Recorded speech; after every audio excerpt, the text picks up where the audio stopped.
Light back up some. I still got the filter on.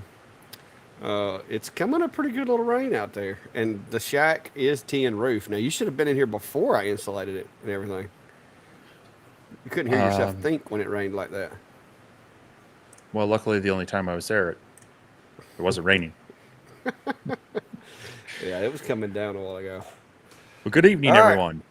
Yeah, I think we probably are live now. I don't know what the delay is on the coming in, but roll through here and see who all we got for a second. It's your torrential rain. You should build an ark. Yeah, I can turn the mic down some. Let's see what No, happens with you're that. doing good right now. You're doing good right now. But yeah, everyone, welcome here.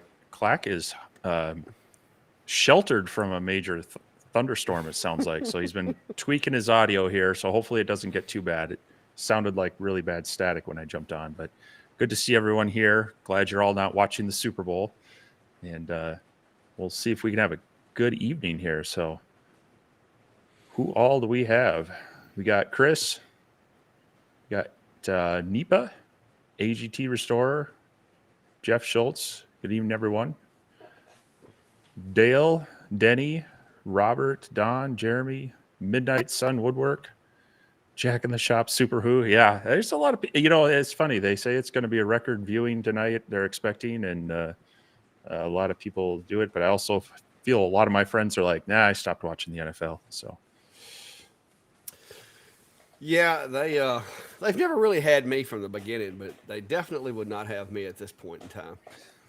Oh, they would if they were if they had ever had me, they'd have lost me a few years back. yeah, Oh, I don't but go out of my no. way to watch it. I follow my Oh, teams, here, but I don't go out of my way to pay for it or watch it. Got other things to do. I might put it on the background if it doesn't cost me anything. But yeah. oh, look at that. Tommy's in the house. He's a local celebrity around here where I live. Well, welcome, Morley, Tommy. Morland's fine jewelry. Yeah, he sells a lot of jewelry. I actually, that's where I got my Christmas present this year for Brandy. Nice, So, nice. yeah. And he also occasionally sends some work over here, as you've seen in the past. Hmm? I think the rain may have quit. Hang on. Yeah, I'm not hearing anything. Yeah, I can turn my audio back up for now. So if it starts getting loud again, let me know. But Will do.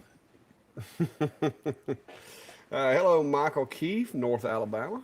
Uh, to those those living in UCLA. Wet and chilly Tucson. Yeah, I didn't know it got that wet in Tucson, but okay. Well, I'll take. I've been seeing photos from people in Arizona and Texas sharing all their snowy weather, and I'm up here Yeah, going, my grass is turning green. It's yeah, a weird winter. yeah. Et, that was about the same time that if, like I said, I've never really been one to watch pro sports. I do sit and watch. I'll watch high school football and stuff like that. Maybe occasionally I might get conned into watching a college game, but I've never really liked the NFL since the '80s. I guess it was. That was kind of to me that was kind of when everything started going south. Uh, a lot of the guys that play went from being humble and trying to make a positive influence in the community to drugs and drinking and all that stuff, and it's just it just ain't for me no more. Yeah,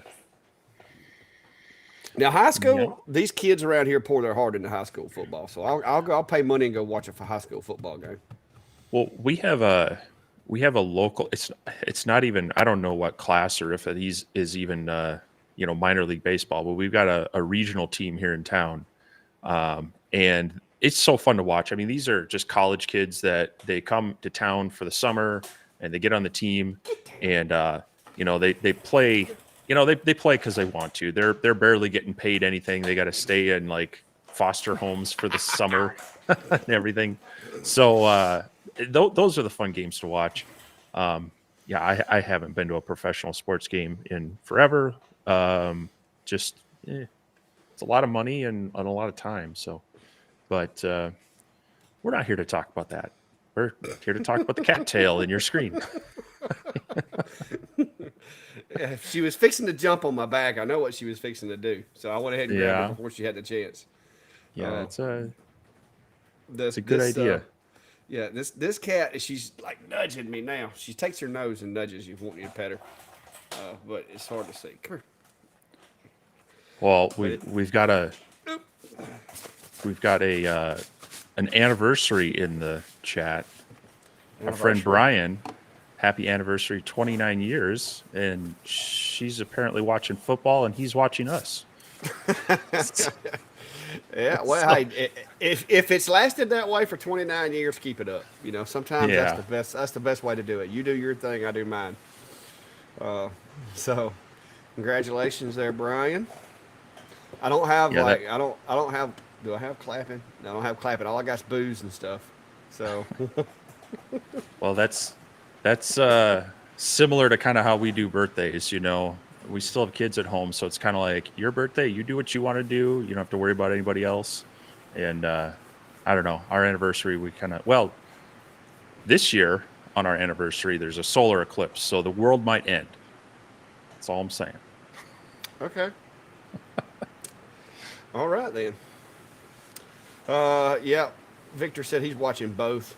So hopefully, like I said, I don't know how bad it'll hurt us tonight, but I mean, if you know, they pay a lot more for their commercials than what we do, so I think we're good. I mean, commercial space on our show generally doesn't cost that much, Yeah, so we're in the I think we'll be fractions of good. a dollar rather than millions, right? Yeah, but we may have a halftime show that they're not going to have, so we'll see. Oh, something you didn't tell me about? Well, I figured maybe we could get you to like I don't know, do some dancing or singing or something like that. I mean, I, no, no, I don't. no. I don't. Oh well, I guess not. Dancing? Boy, you don't know me. It would be funny anyway. Let's see. Somebody's asking about the Atom stack. Yeah. No, I'm not dancing tonight. Unless we get to like 400 viewers, something that I know won't happen. Oh, somebody's calling us out. You had the whole Brady Bunch thing going on. Yeah. Uh, the I just got the enclosure around S40. Yeah, the Atom stack's working really well for me. Like I said, it took me a little while to get the rubber wheels, the roller wheels broken in and properly adjusted. Now that I've got that done, I've done 8 or 10 stove covers with it since I did the adjustments. No issues. I've did a bunch of cutouts. I don't remember how many. But yeah, it's working great. Haven't had any problems. I had started getting to where I was having a few disconnects with the V35, and so far I haven't had that issue with the new Atom stack. So that's good. I don't know if I've got a cable going bad or what, but we'll see. If it continues with this machine, then I'll know. Yeah, I But actually just got mine up and running. Well, I built it last week. Didn't get around to as much of testing, but I did. That's this kind of as Clack mentioned earlier when I sent him a picture. I rednecked an enclosure out of some foam so that I could actually start running some tests on it. And a little sneak preview. So this is some 1/4 inch poplar. And this is single pass, 100, 125, and 175 millimeters a minute. And I'd did you show you the say back, but I got quarter it inch taped. popular? This is well, yeah. Here, let me just double check. It's so it's 19 millimeters. Not that you could see that, but it's coming in at 0.75.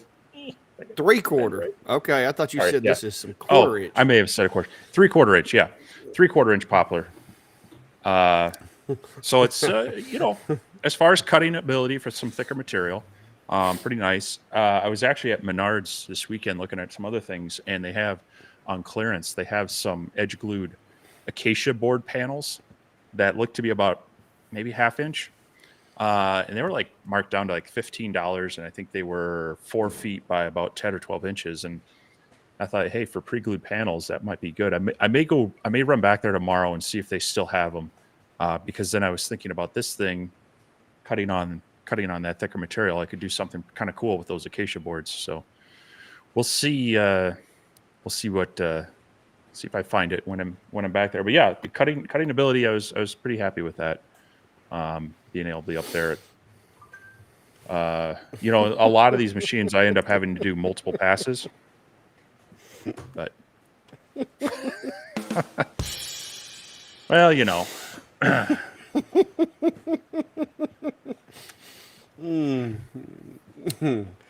I guess that worked, didn't it? Did my drum roll come through? Yes, it came through. It Okay. did. I'm just making sure my buttons are But working before I get carried away over here. Oh, that was funny. but my so far my only complaint on this machine is that dang fan is What's wrong with the constantly fan? running. It's loud.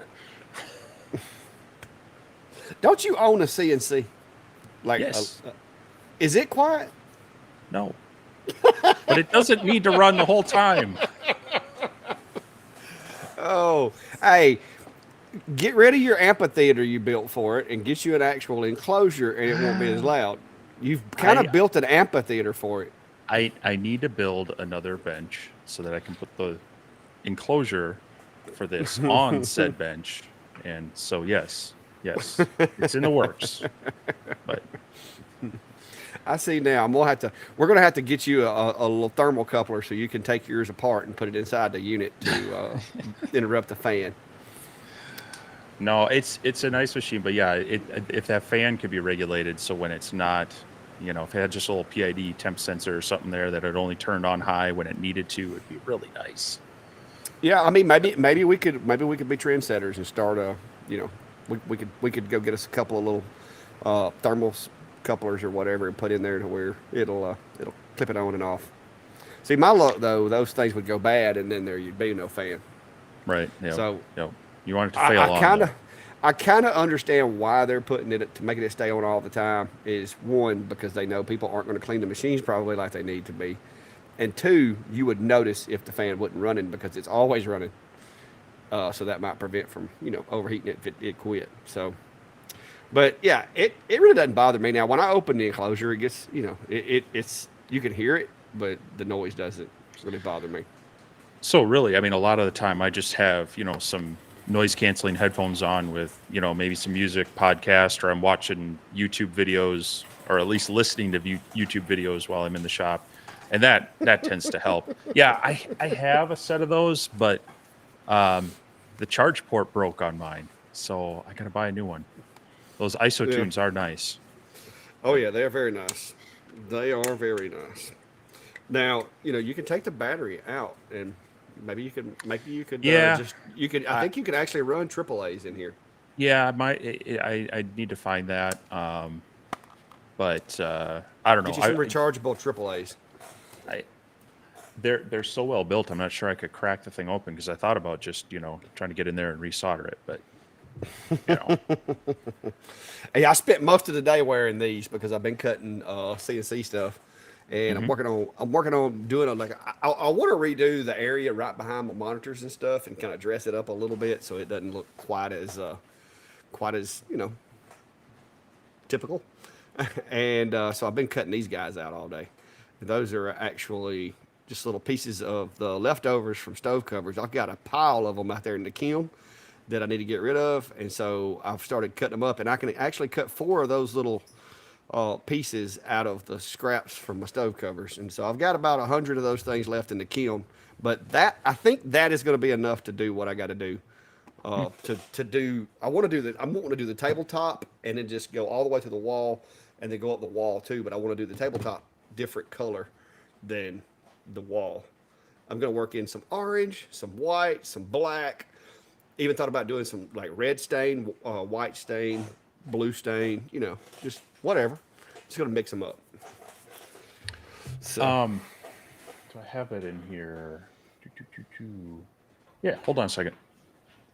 but yeah, Vince, Jeremy, that's the ISO tunes. Like I said, I found out about them on YouTube watching videos, and I was like, you know what? Those would be handy when I'm sawmilling I used to wear like LG Tone earbuds, but the problem with that is if you're working with somebody and they, yelling at you or something like that, if they see a nail sticking out of the log or whatever, you can't hear them. So with the ISO tunes, when I'm up there on the motor end of the mill, I can listen to my music, but I can still carry on conversations as long as the mill's not revved up high enough, to drown them out or whatever.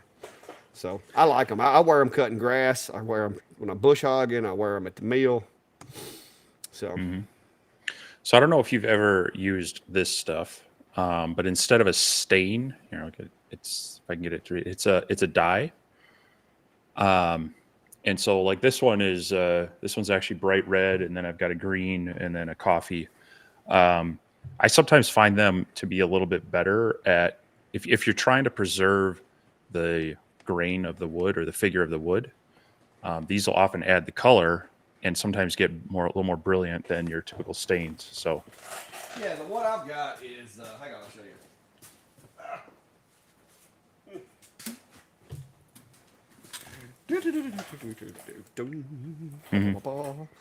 So it does a really good job from what I've seen. I bought a couple of small things of it, and me and Klein were working on a flag that he was doing for a customer, and it worked really well on the wood that he had. So I went back and bought a couple of bigger things of it. So I'm trying to decide if I want to do the red, white, and blue, or the black and white, or black and orange, or what. Probably I'll end up going with the stains because it dries much faster than that orange paint does. So I don't want to overdo it with the orange. well, and that's what I like about this is really you actually just you thin it down with water, and then it soaks in, and it really dries really quickly, and then you can go over it with most finishes. So Yeah. just if people are looking for something where they're not wanting to paint, but stain might not be the thing for you, you look at these water-based dyes for wood. I think I got these at Woodcraft. Yeah, a friend of mine here in town sells some kind of chalk paint type stuff that's really similar. It's more like water, but it actually does give it color. Hmm. Brian Klein's actually already got a CNC at his house, but he has a low selection of bits. He's got the 4040 at his shop right now. He had the 3030. Then when I got the 6050, he swapped over to the 4040. But he doesn't have a flattening bit. He actually tried cutting his project out on the CNC, and he has not yet mastered V-carve. And apparently he had tried to call me, but I was up on the ladder and didn't answer him because I was running that pipe yesterday. But he had called me and said he wanted to run it through the planer because he doesn't have a planer at his house because he's working in his basement. He doesn't have a big yard or anything to do a whole lot with his shavings, and so he was just going to bring it over here and run it through the planer. But because it was pine and it was so thin, it had some really sharp points on it. I told him if you shove that into that planer, it's probably going to come out the other side in pieces.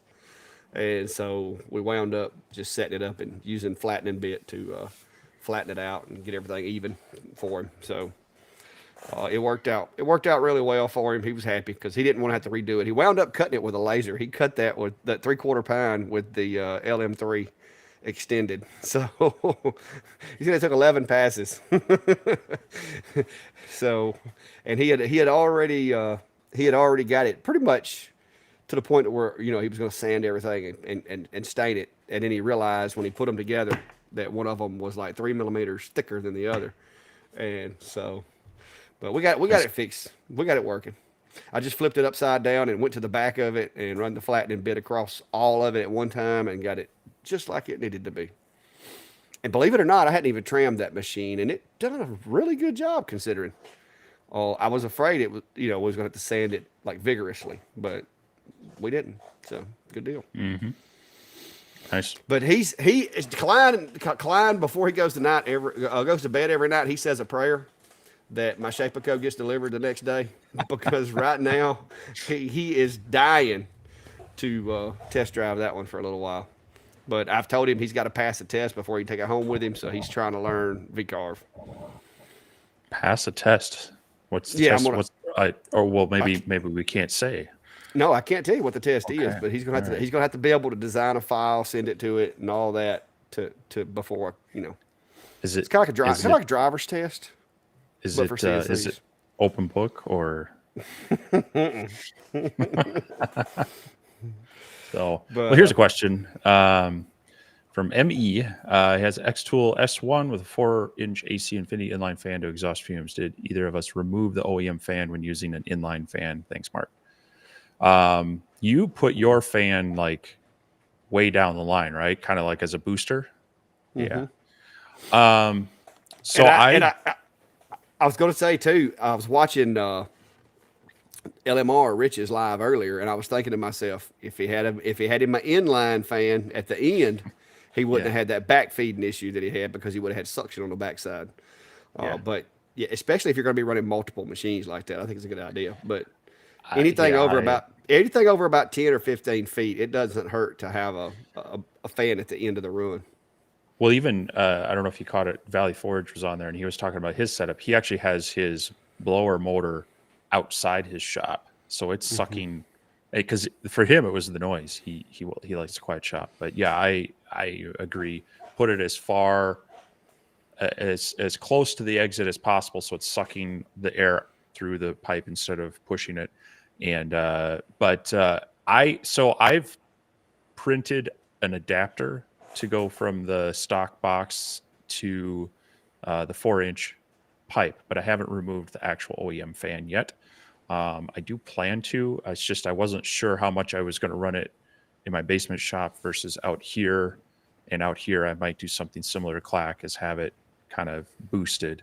So, but it sounds from what I saw, it's fairly simple. You just want to also make sure you go into the software and disable the option, disable a fan in the software. Otherwise, it's going to throw errors on you.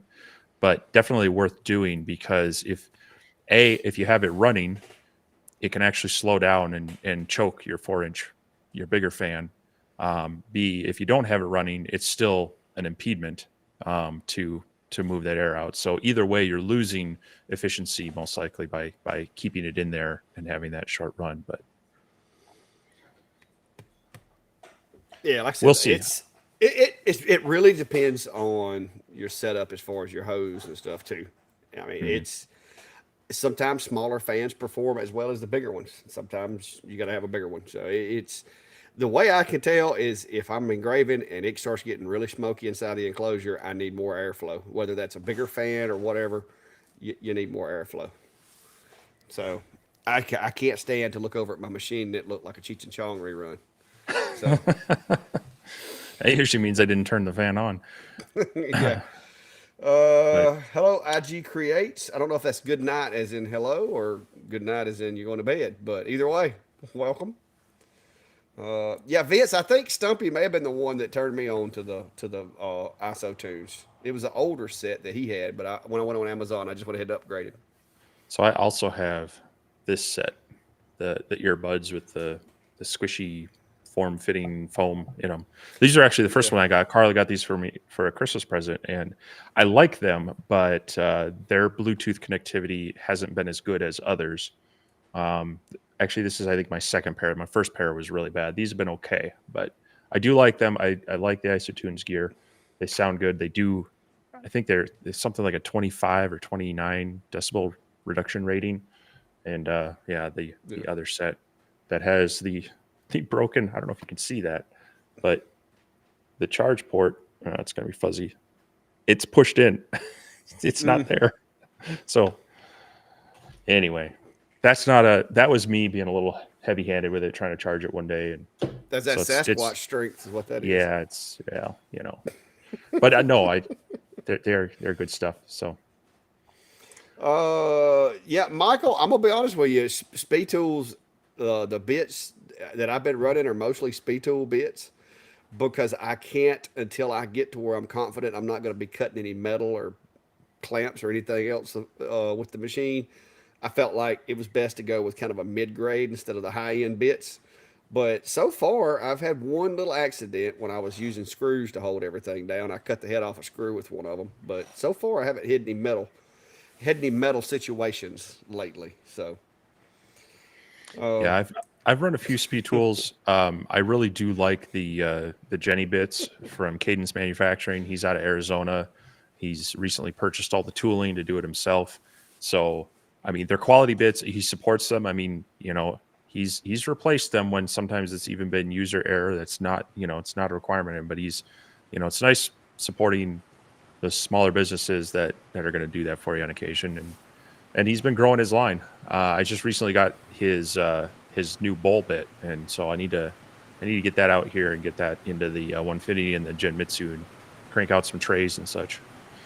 Yeah, I just There's your got rain this. again.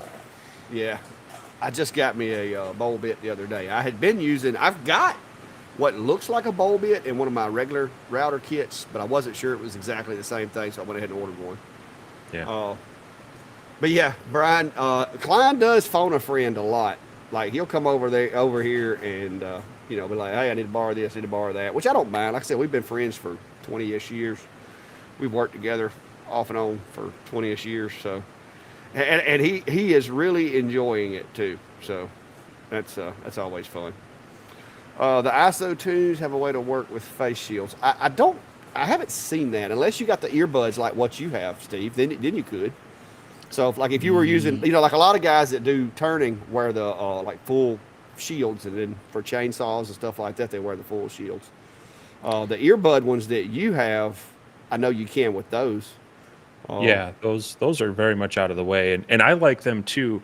Wearing prescription glasses, anytime you get any of these noise canceling rubbery suction mount whatever, that it pushes in on them, and these are very comfortable. But what I notice is after a few hours of them pushing in on my eyeglasses, they can really start hurting there, and that's where I like these because they're not, they're not interfering with my eyeglasses. But yeah. I did drop a link to the Cadence Manufacturing if anyone wants to look at his bits out there. And so no affiliate there. Just I like him. He's a great guy, and I've had good luck with him. So someone had asked how long those isotunes last, and I don't know because usually Mm. it's at least one shop session for me. So I would say at least 6+ hours, if not longer. I want to say I usually go I'll go 2 or 3 grass cuttings without charging them. So and it takes me about 4 hours to cut my grass. Oh, So wow. and that's not continually. So the battery gets to cool down, all that kind of stuff. But I, I'm pretty sure I've spent some 6 hour days up at the mill and didn't have to charge them.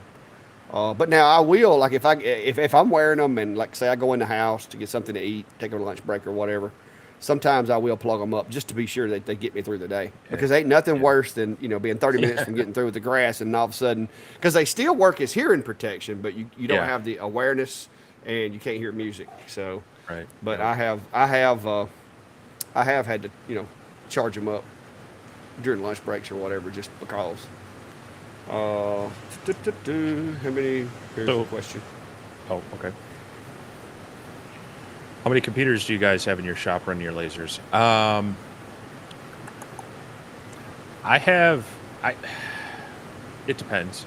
I do have, so I have one in my basement workshop that's a desktop that I can run machines from. Uh, and then I have my laptop, which I run some out here, but I also have another desktop. So I have it set up on 3 of them. I generally, it's more often that I'm running the laser on something and one of the CNC machines on something rather than 2 lasers. So I don't find myself running multiple lasers at the same time too often.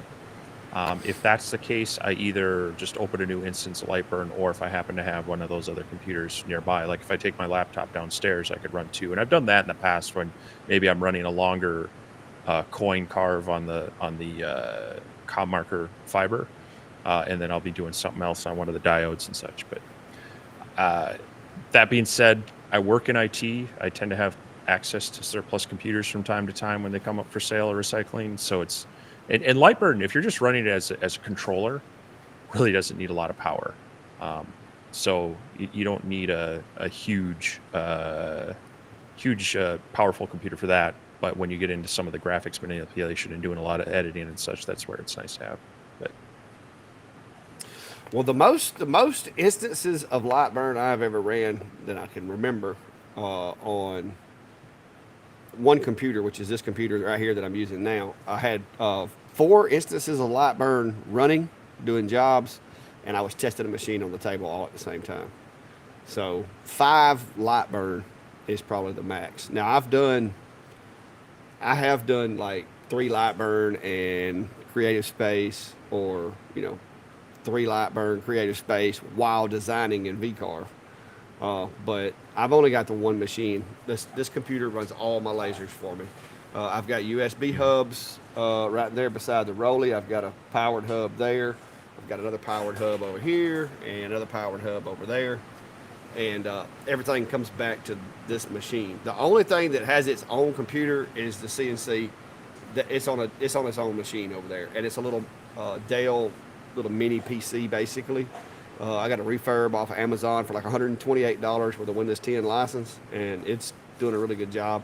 All I'm using it for really is right now I'm running Candle on it. I've got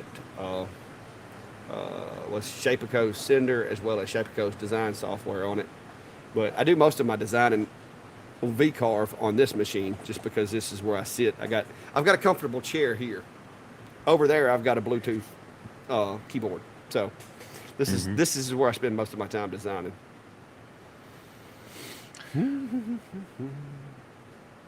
So Megan, hello from Pennsylvania.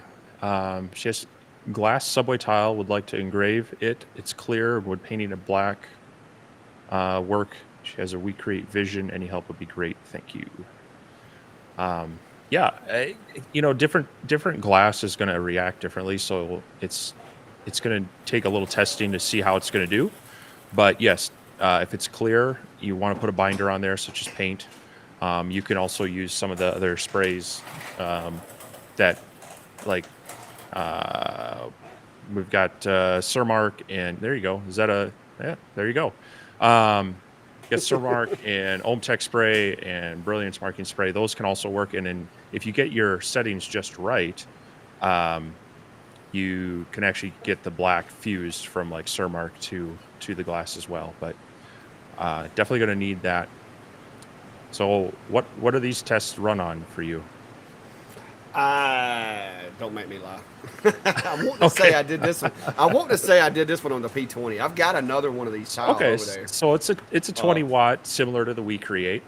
Because I've had this one. I've had this one for a while. What I had looked at doing is Brandy was talking about she wanted to do a backsplash in the house. So I had thought if I used this tile, I could like customize. You know what I mean? We could I could put scriptures on there, or I could put sayings or whatever. And then after I got them engraved, then we could actually put them in the backsplash. I thought that'd be kind of cool. So I played around with these. And I've got all the way from frosted, which is kind of hard to see. Where's my flashlight?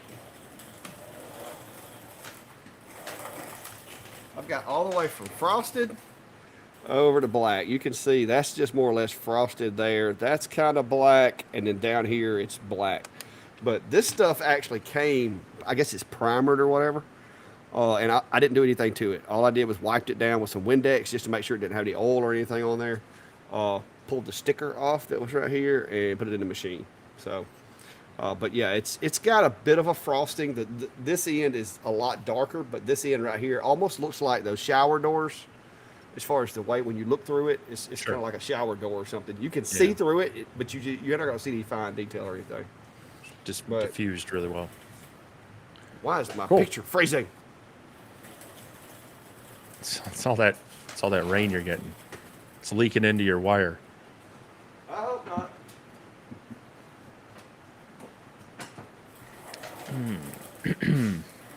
I do got another one of those over there. I never did test. I picked up like 2 of them, but they were kind of pricey for a piece of glass tile.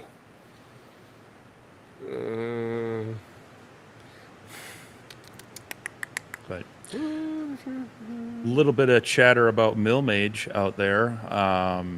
It sounds like Hobo with Wood had a guest on there to give a preview of it. So that might be something to check out. I missed that. Yeah, I watched most of it. But definitely something I'm looking forward to at least checking out. Yeah, well, I say I watched it. I listened to most of it because I was in the shop Yeah, working and I had them playing through the ISOs. right. Most of the time, that's what I do. I don't watch a lot of them. I listen. Yep, that happens with me too. Especially if I've even done that sometimes. You know, if I run out of podcasts on a road trip, I'll fire up someone's YouTube channel and just kind of listen to it. Listen to the Bluetooth on the radio. You know. Yeah. Yeah, Brian said his shower door is crystal clear, in case you ever needed to know that. Did not need to know that. But so now, since we've been chattering about isotunes, yours are the isotunes link aware, right? Yeah. Okay. Yeah, they should be a different color. They'll be this lime color. They've Yeah. got the orange Mine are ones are the the older ones, and then these are well. the newer ones. These are actually V1, not even the Link 2.0. So I think I'm due for an upgrade and Oh yeah. get those checked out. But so, well,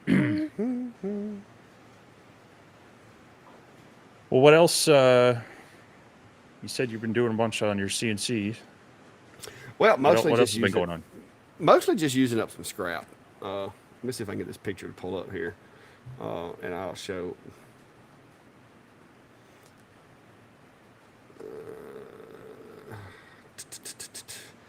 Hang on, let me pull my picture up. I gotta find it. Okay, yeah, here it is. If I can see that stack right there. Yep. That's inside my kiln, and those are the like leftover pieces from years of building stove covers. Those are pieces that were too small to make a stove cover, but I didn't want to throw them away. So I've got that stack in my kiln in there, and as you can see, it's a substantial amount of wood. That's Mm-hmm. 3/4 inch panels. So I Is that a decided I real wanted to kind 3/4 of inch? it's very close. It's But not like my 1/4 inch is a no, it's 3/4 not inch. like your It's yeah, yeah. Those are legit 3/4 inch, give or take. Yeah. But so, I've been trying to figure out what am I going to make with these things. Well, I've made like the dog waterer. I've made some shelves. I've got 2 or 3 CNC files that make like corner shelves and bathroom shelves and all that, and I just can't use them all up. So I was wanting to do something to kind of spruce up my Clack Shack command here, make it look a little bit better. And I was like, you know what? I got an idea. And so that is what I came up with. And it's basically like a little honeycomb pattern, but I take one of those planks out of the kiln and I cut 4 of those little pieces out of it. And then my plan is to take and put a piece of like plywood or something on the wall and then glue those guys after I've stained them or painted them or whatever to the plywood to kind of make it's going to serve as a noise barrier too, so that when it's, coming a downpour, maybe I won't get as much noise through the wall. So, but yeah, it's just something I wanted to do with some of the scrap to get rid of it. And I've been running the bejesus out the CNC over there because it's been running pretty much off and on all day. I had to empty the dust collection bag today, and obviously that thing's working because when I dumped it out, it was slap full of some really fine shavings and stuff. So that has to be helping, but it doesn't help with them sanding. I got to get me a better sander that doesn't spew so much dust into my shop because I had to go around with the shop vac and vacuum everything before we went live. This is your random orbit, or what? Yeah, the random orbit, the DeWalt. Okay. I thought about getting the DeWalt dust catcher and trying to put it on there or whatever. I think when I do build my other shop that I'm wanting to get, I am dead set that I'm gonna build myself a sanding table.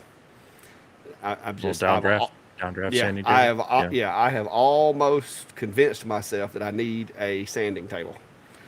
Because it is ridiculous how much dust gets on stuff. Just one day, me and Brandy cleaned up in here yesterday, and then today it looked like it never happened.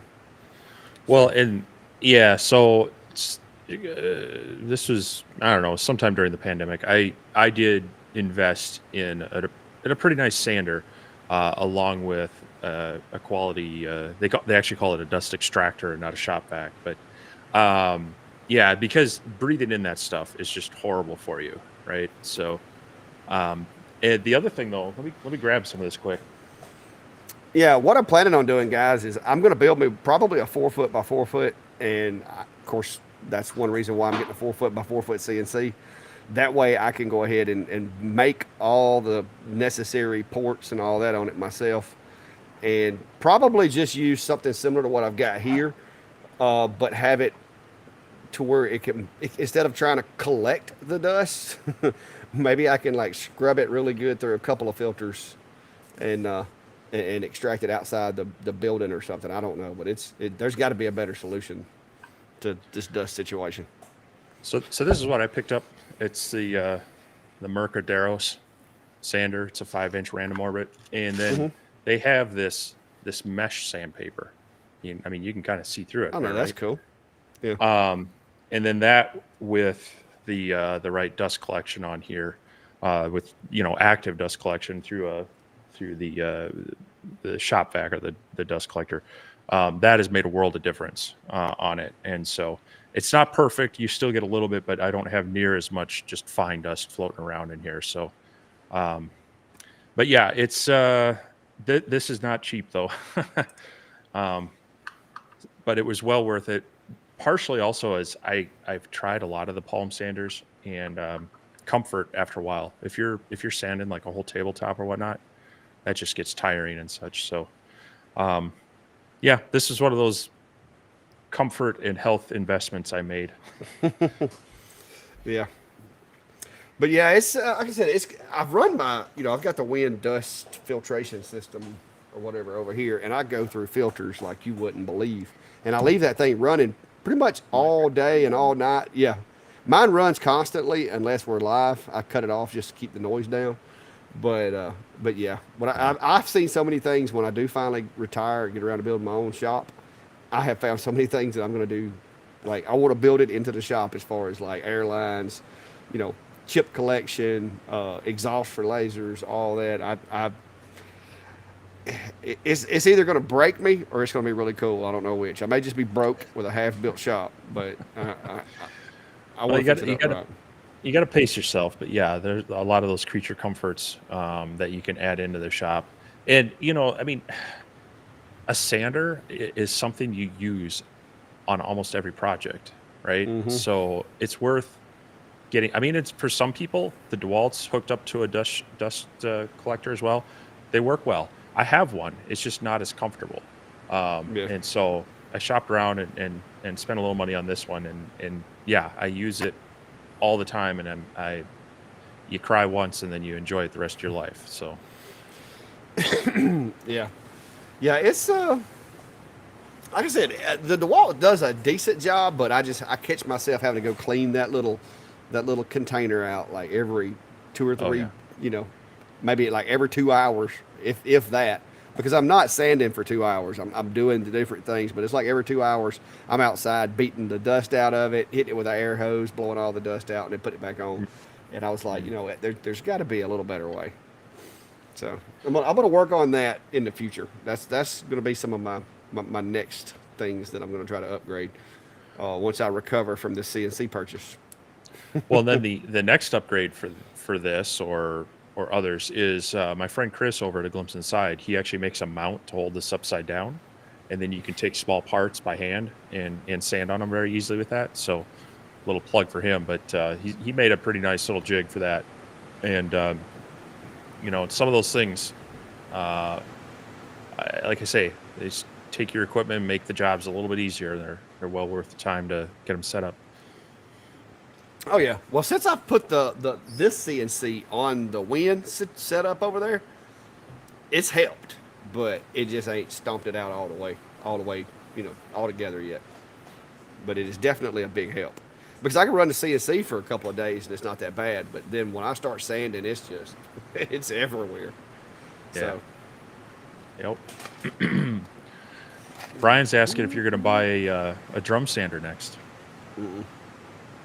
I don't got room for that. I'm trying to build me a table for all my junk that's in the middle right here. My which I'll be honest with you, I haven't used the thing much since I've got the CNC. But my router table, my table saw, which I need a bigger table saw, but I don't know where I'd put it right now. I think that's going to be one of those things I have to wait until I get a shop big enough to house a bigger table saw. But I do have plans to take that DeWalt job site. Once I get my 4 foot by 4 foot CNC, I'm going to Mhm. rebuild that table right there, and I'm going to recess it into the tabletop. Once I have a CNC big enough that I can go in there, mark out where I need it CNC, slide the plywood up into the machine, cut the hole out, and then I'll take and put the top on the table and then slide the table saw up through it. Now that I can do that, or well, whenever the machine gets here, I'll be able to do that. But I'm going to do that with it. I'm going to do that with my Bosch router table. I'm going to incorporate it into the 4 foot table. So hopefully, it's going to be a 4 foot by 8 foot table. And because mine's got the key to where you can lower the router through the top, and so I'm going to go ahead and basically incorporate it into the table as well. Even to the point I'm going to try to put the track through there so I can use guides and stuff like that with it. But it's gonna be a job. Uh, the planer, I'm gonna try to put it on the second level of the table to where I can have like a pass through against the edge of the table. But I'm gonna have to put me like a little trap door in the top of the table so that when I get time to rotate the blade or change the blades, I can open that door, raise it up, and reach through to do that without having to unbolt it and remove it. So it's going to be the table build is going to be a booger. But that's why I went ahead and ordered my CNC, because I can't build that table until I get it, because that's kind of instrumental in me being able to make this thing work the way I want it to. So Yeah, I so my last table saw had a router in the wing, and that was really nice. And I thought about doing that in my saw stop, but ended up just getting a separate Rockler standalone table. But everything in my shop's on wheels. I can move them around, tuck them to the side. But with my planer, I actually have it on one of those. They're actually meant for a chop saw, the kind of the mobile cart that folds up and has wings and yeah, everything. that's what my chop saw's on. So so I actually got rid of my compound miter saw. I don't use it very often because I have the cabinet size table saw. I've got my track saw. I never used it that much. Um, but I put my planer on that folding cart, which is nice because if I'm doing a really messy job and don't want to deal with all the chips, I can just wheel it outside and let them kind of blow free in the wind until my neighbors complain. But it also compacts down, so it doesn't take up as much space. It's a little frustrating when I just like, oh, I need to run a board through, it. So it's a trade-off, but it allows me to kind of get it out of the way. Um, I've seen similar things to your idea with kind of the work table with the different tools and trying to keep it. Some people do like the flip top sections and the dedicated tool on one end and such, but that's a good way to do it. Help keep things somewhat organized, but in their place. But all takes time and a little engineering. Yeah, it's gonna take a lot of time, which I haven't had a whole lot of lately. Yeah. I've gotten a little behind past few months, and I'm still struggling to try to catch back up. Brian said So, hashtag Steve needs a mini split for review. so the funny thing about that is I actually got I told you I was having trouble getting the one of the places to call me back this summer Yeah. about they were just supposed to do a phone consult with me. Well, I got this long text message from them this week, just on Friday, saying they're offering a slow season special on your heating and cooling system. And I'm kind of like, well, there's no snow on the ground right now. It actually could be installed, but Hmm. that would cause me some extra work. And I won't use the word, but I was working on a really painful financial process this week. I Yes. probably have to take care of that and rebuild, replenish the account after paying that bill here. But yeah, it's definitely on my list. Hopefully before it gets really hot, this hot and humid this summer. So hopefully this spring I can get that done. Yeah. AGT said that hashtag Dave gets all the cool toys. Yeah, but unfortunately, I wasn't sure I would like them, and it was a pretty good bit of money, especially with the transition lenses. So, but I've had video glasses for a while. We used to wear them on the entry team when we did like entries on search warrants and stuff like that. We had glasses and goggles that recorded video, and so I liked that perspective of being able to see it, like not necessarily through the eyes of the user, but close. And so when I saw those glasses came out, I was like, oh, I need those. And I didn't have any good sunglasses. All I have is my, checkout line at the Tractor Supply glasses that I wear for sunglasses, the DeWalt glasses or whatever. And so I was like, you know what? Haven't bought a set of shades in a while. Because I used to occasionally, when I worked patrol all the time, I would wear, Oakleys or something like that on patrol, because if you break them, it's, which they're really, really tough. So it never really Telling broke you, too many pair unless they got run over. get Yeah. something stylish like these. Do they got the name of the machine written on them? No, no, they don't Oh. even have the rating on there. So typical. But yeah, I like the video that it does. I think it's going to be pretty cool to be able to throw some little short clips together and make shorts and just like little peeks into the day to day stuff. I will be like say this summer when I'm building or spring here in another month or so when I'm rebuilding my chicken pen, because that thing is terrible. I'm gonna try to do a video, but it's gonna be like 60-second clip, fast forwarded, blah blah blah. And I think it'll be kind of cool to do that. So y'all let me know if I get too carried away with it, but So I do you like have my a gadgets. do you have like a GoPro or another action camera, kind of like that? Mm-hmm. So what you should do is just set that up on time lapse with like a battery pack to let it run forever, and then just have your glasses on and just take your clips from both of those. Yeah, that's what I usually do. I've got, matter of fact, some of my sawmill videos, or that's what I do. I just put the GoPro on a tripod, hook a battery back up to it, and just let it go. Because my GoPro it's an older one, so the battery dies kind of quick. I need to reinvest in a newer one, but I'm looking at the DJI, was it Cube or whatever, little bitty DJI camera with a magnetic basis, because I've got the DJI Pocket, which it'll do time lapse as well, and it's 4K, so. And I can actually set it on active track, so it'll track me and snap pictures or whatever. Sure. But I'm gonna try to do some of that stuff when I get outside this summer. So Richie's asking, is it possible to attach a camera to the X-Tool enclosure? If so, what camera do you recommend? How would it be mounted? If you're talking about the semi-fabric, it's a semi-rigid kind of Velcroed together enclosure. I have one, and it's two problems with it.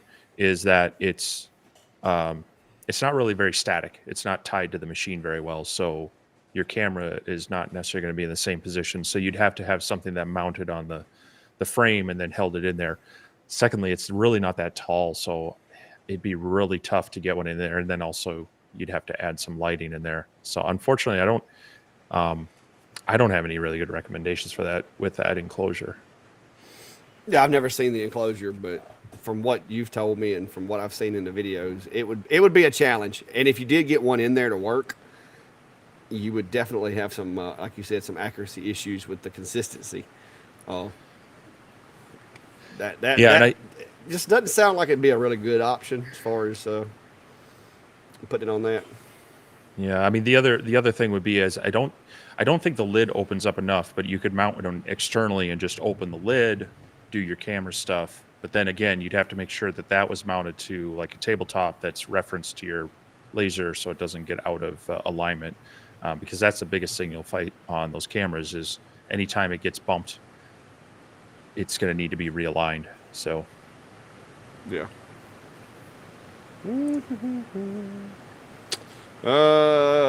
Knott said he had his D1 Pro do some crazy 1 centimeter vertical drop on the third pass, cutting one of my jigs. Yes, not going to be the file, I'll tell you that. Because there has been thousands of those files cut, and I've never heard of anybody having that problem. I would say with the D1, make sure your cable's not snagging nothing. Because that was the biggest problem I ever had out of my D1 was the way that they did their cable management. That cable or that mesh stuff that they use would catch on the corner of the machine occasionally, and if it does that, it could cause it to lose a few steps on the next pass. That was that was my biggest complaint that I ever had with a D1. That's why I went through. I don't know if y'all saw the videos, but I actually did my own cable management and put screws and cable holders and stuff on my machine. Was because I messed up a couple of pretty expensive little jobs that I had to redo because that mesh was catching. Like when it comes all the way to the back, that mesh was catching on the corner of the gantry when it would go back, and it would just snatch it maybe like 5 millimeters, and it would cause it to the second pass to be off or whatever. What do you think, Steve? What's your thoughts? Well, the only other thing I was thinking is the D1 Pro has kind of that spring-loaded lever on the side for the screw. So you can actually pull it out and twist it without engaging the screw. So if that is too loose to where you tighten it down and it's kind of holding it snug, but it might not be as tight as it should be, you want to pull that thing out while, take it tight, then pull it out, twist it a little bit so that you can make sure that it's really tightening down properly. Because if it's kind of bottoming out on the rail there, it might not be really snugging up enough. And over time, it's one of my issues with these. Oh, he said vertical drop. Okay, my bad. Yeah. I was thinking this way. If it is those dovetail things with the screw in the side, over time that does kind of chew into that dovetail edge, and it can kind of cause burrs or even loose spots on it. So I would take a look at that and make sure that that's smooth and that your screw is tightening up firmly, but not like so bad that it's really digging into it. So Yeah. I don't know why I didn't catch on to the word vertical. I see what you, because I was like, what's Steve talking about? And then I saw vertical. I was thinking he meant on the y-axis. So that's why I went where I went. Uh, Terminology got me. More of a comment from Verl. Hello from North Dakota, I assume. I was talking with Dimitri about the inlay setting in live, and he mentioned that Rolly was working on a new laser that works similar to a CNC router. Found that interesting.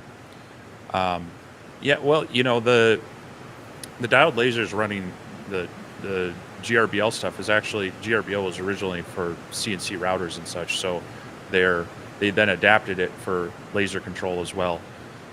So I'm not surprised. What I would love to see, and I think, what was it, Niji did this and a few others, where the laser actually zeroes on the bed, and then you can have adjustable Z height based off of the distance you need to program in. If you could have that flexibility, then you start adding in more capabilities of being able to better control the height, and or if you have the right software and mapping tools, you could then do a 3D engrave similar to what we're seeing in some of the other devices. So love to see what might be coming out. Lasermatic Rolly, they have a really nice machine from what I've been told.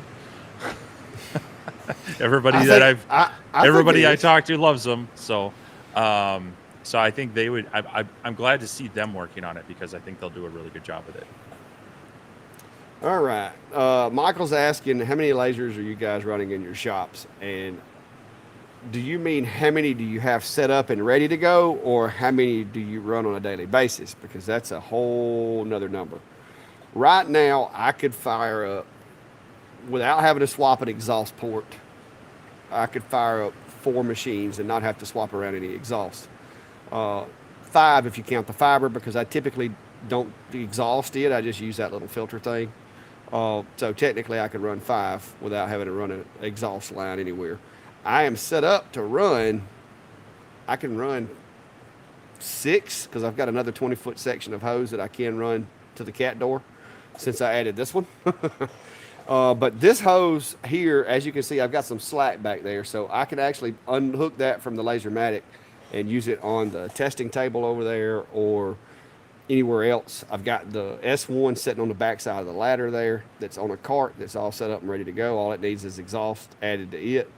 And so, yeah, I can fire up right now and run. I could run 4 lasers right now without having to connect any kind of exhaust or anything.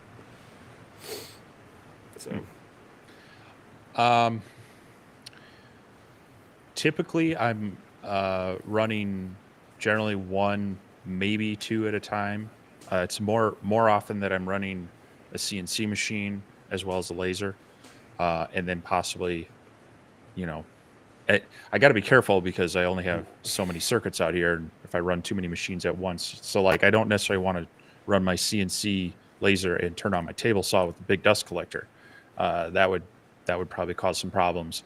Um, but it's also kind of it gets to the limit where, I mean, I'm not doing like major work. I might just be like trimming down. Like when I was making my model airplane stand kits, I'd have the CNC running a file. I might have the laser engraving things, and I might just be trimming boards on the table saw. So um, I try not to get too, there's one thing, like if you're set up, you have multiple machines running one job, you're kind of just, you get a pattern and a flow to it. You know when to expect it, but I try not to get too distracted from any one of them because things do happen. Whether it's the laser getting paused or I've had CNC router.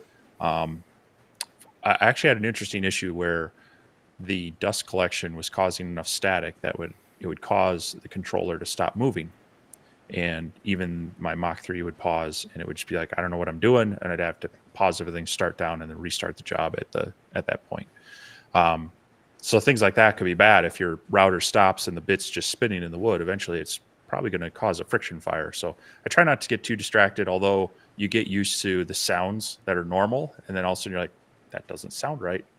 I don't, I guess I'm saying I don't advocate being distracted, but we all do it to a point. Just, make sure you have controls in place to not cause, be aware and be able to take care of issues that come up. So for me, it's usually a max of 2 machines at one time. Yeah, Luis is asking, do you weld? You weld any over there at your shop? Poorly. It's something I'd like to do more of.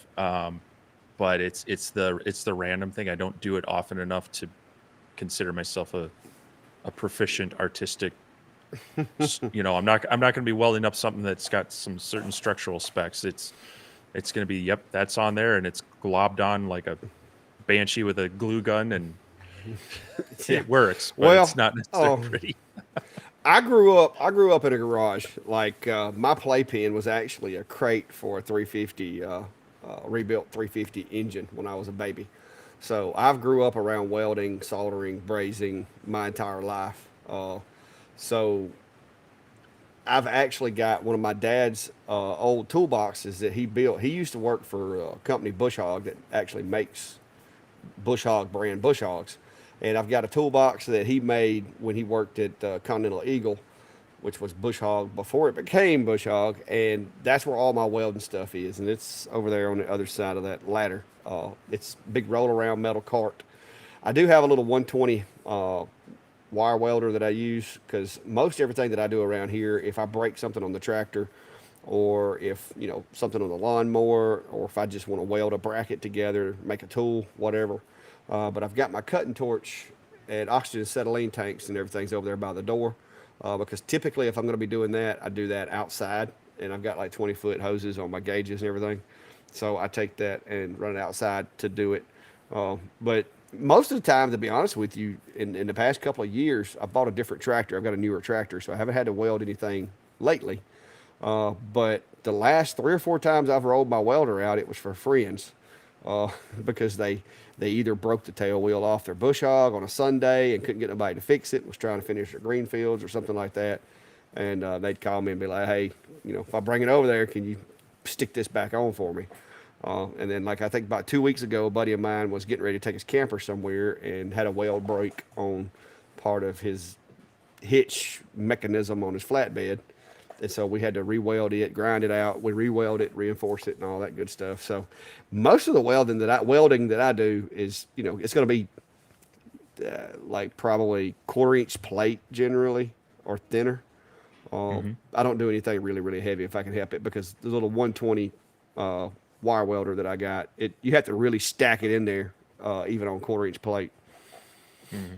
But it'll do it. I built my log trailer, my log arch and everything on my log trailer with that welder, so it does a really good job because I haven't broken that yet. Yeah, it'd be this is more of a would be fun to play with. I don't necessarily have a business plan per se how I would use it, but getting some of those smaller plasma tables, be able to cut things out, and then obviously weld them together. Maybe for doing like table Yeah. bases or things like that. But yeah, it's part of it in here is it's speaking to the sawdust we were talking about earlier. A metal shop and welding with a wood Yeah. shop and sawdust. Yeah. That's That's a why. that's a that's a dangerous mix.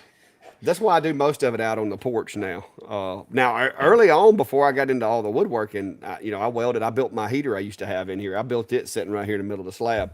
But now I'm scared to have an open flame on a torch or a welder inside here because I'm afraid I'll have like a big flower fire.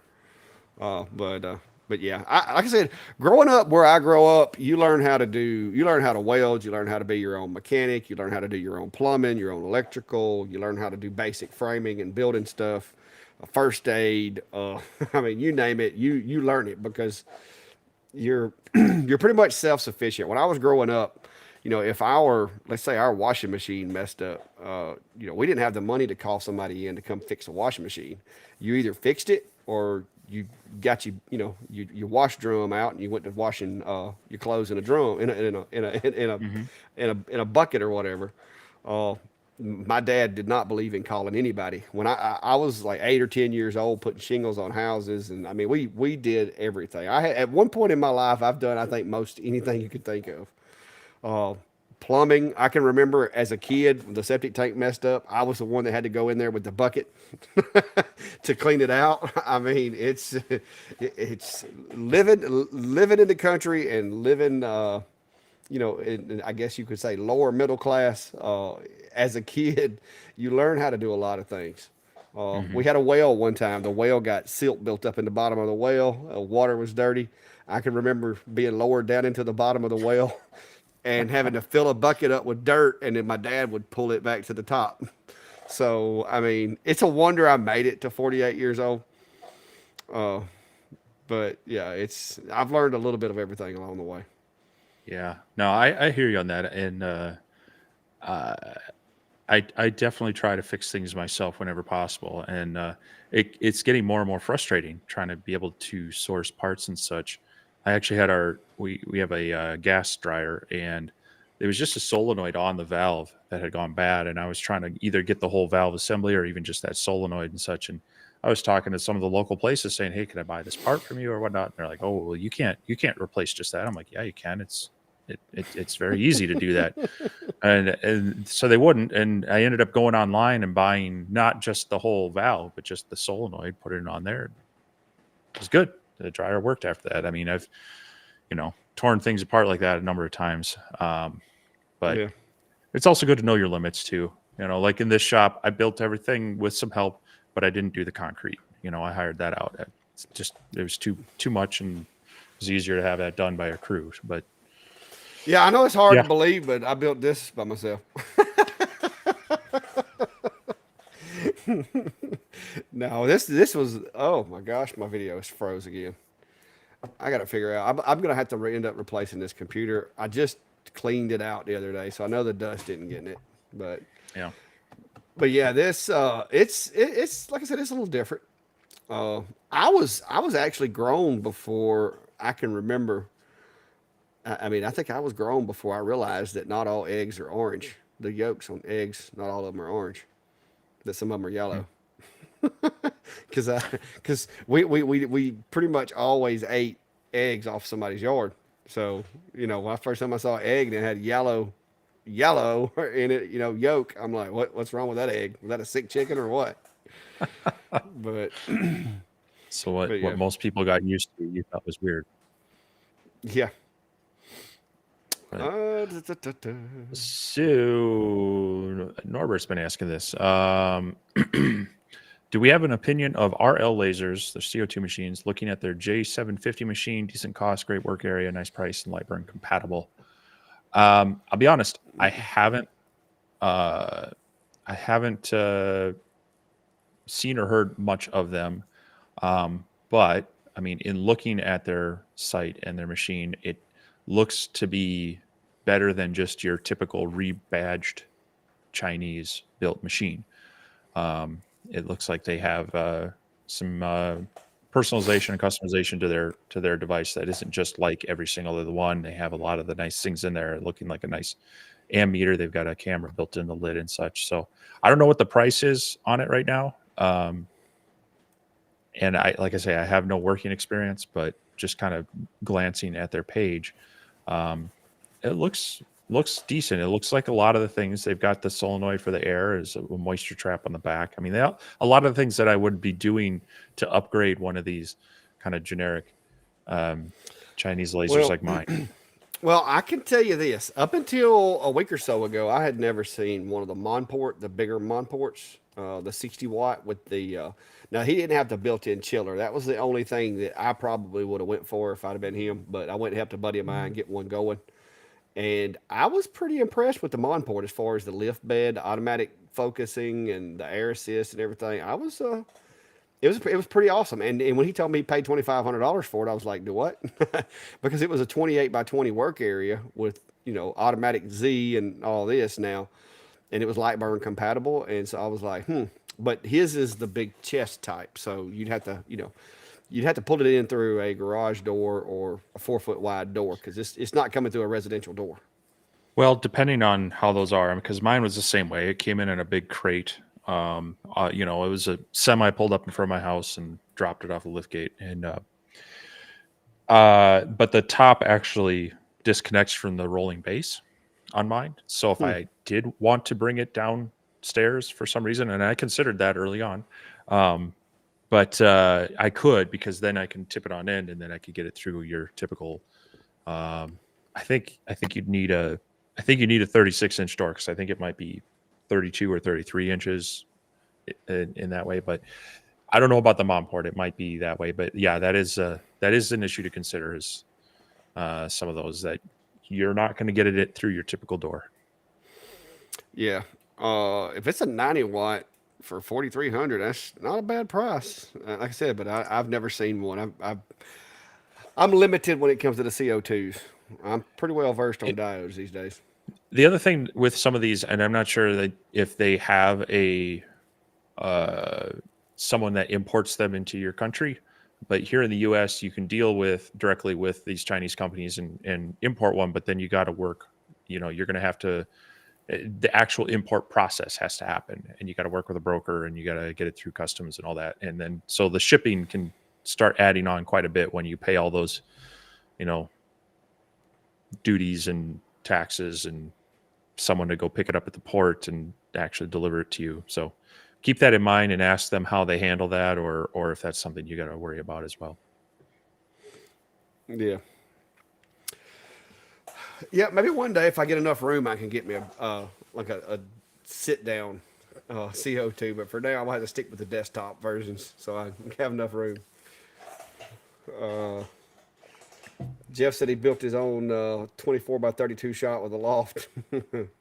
Yeah, I didn't. When I built this one, I didn't really. I mean, I sketched it out on a pad. That's literally how I did it. And it doesn't have a loft per se, but it does have kind of a crawl space attic because you have to crawl when you get up there. But it's decent for like storing some stuff. And the cats like it up there because they can get away from all the tools and stuff like that and take a nap. But It's your shop bunk beds.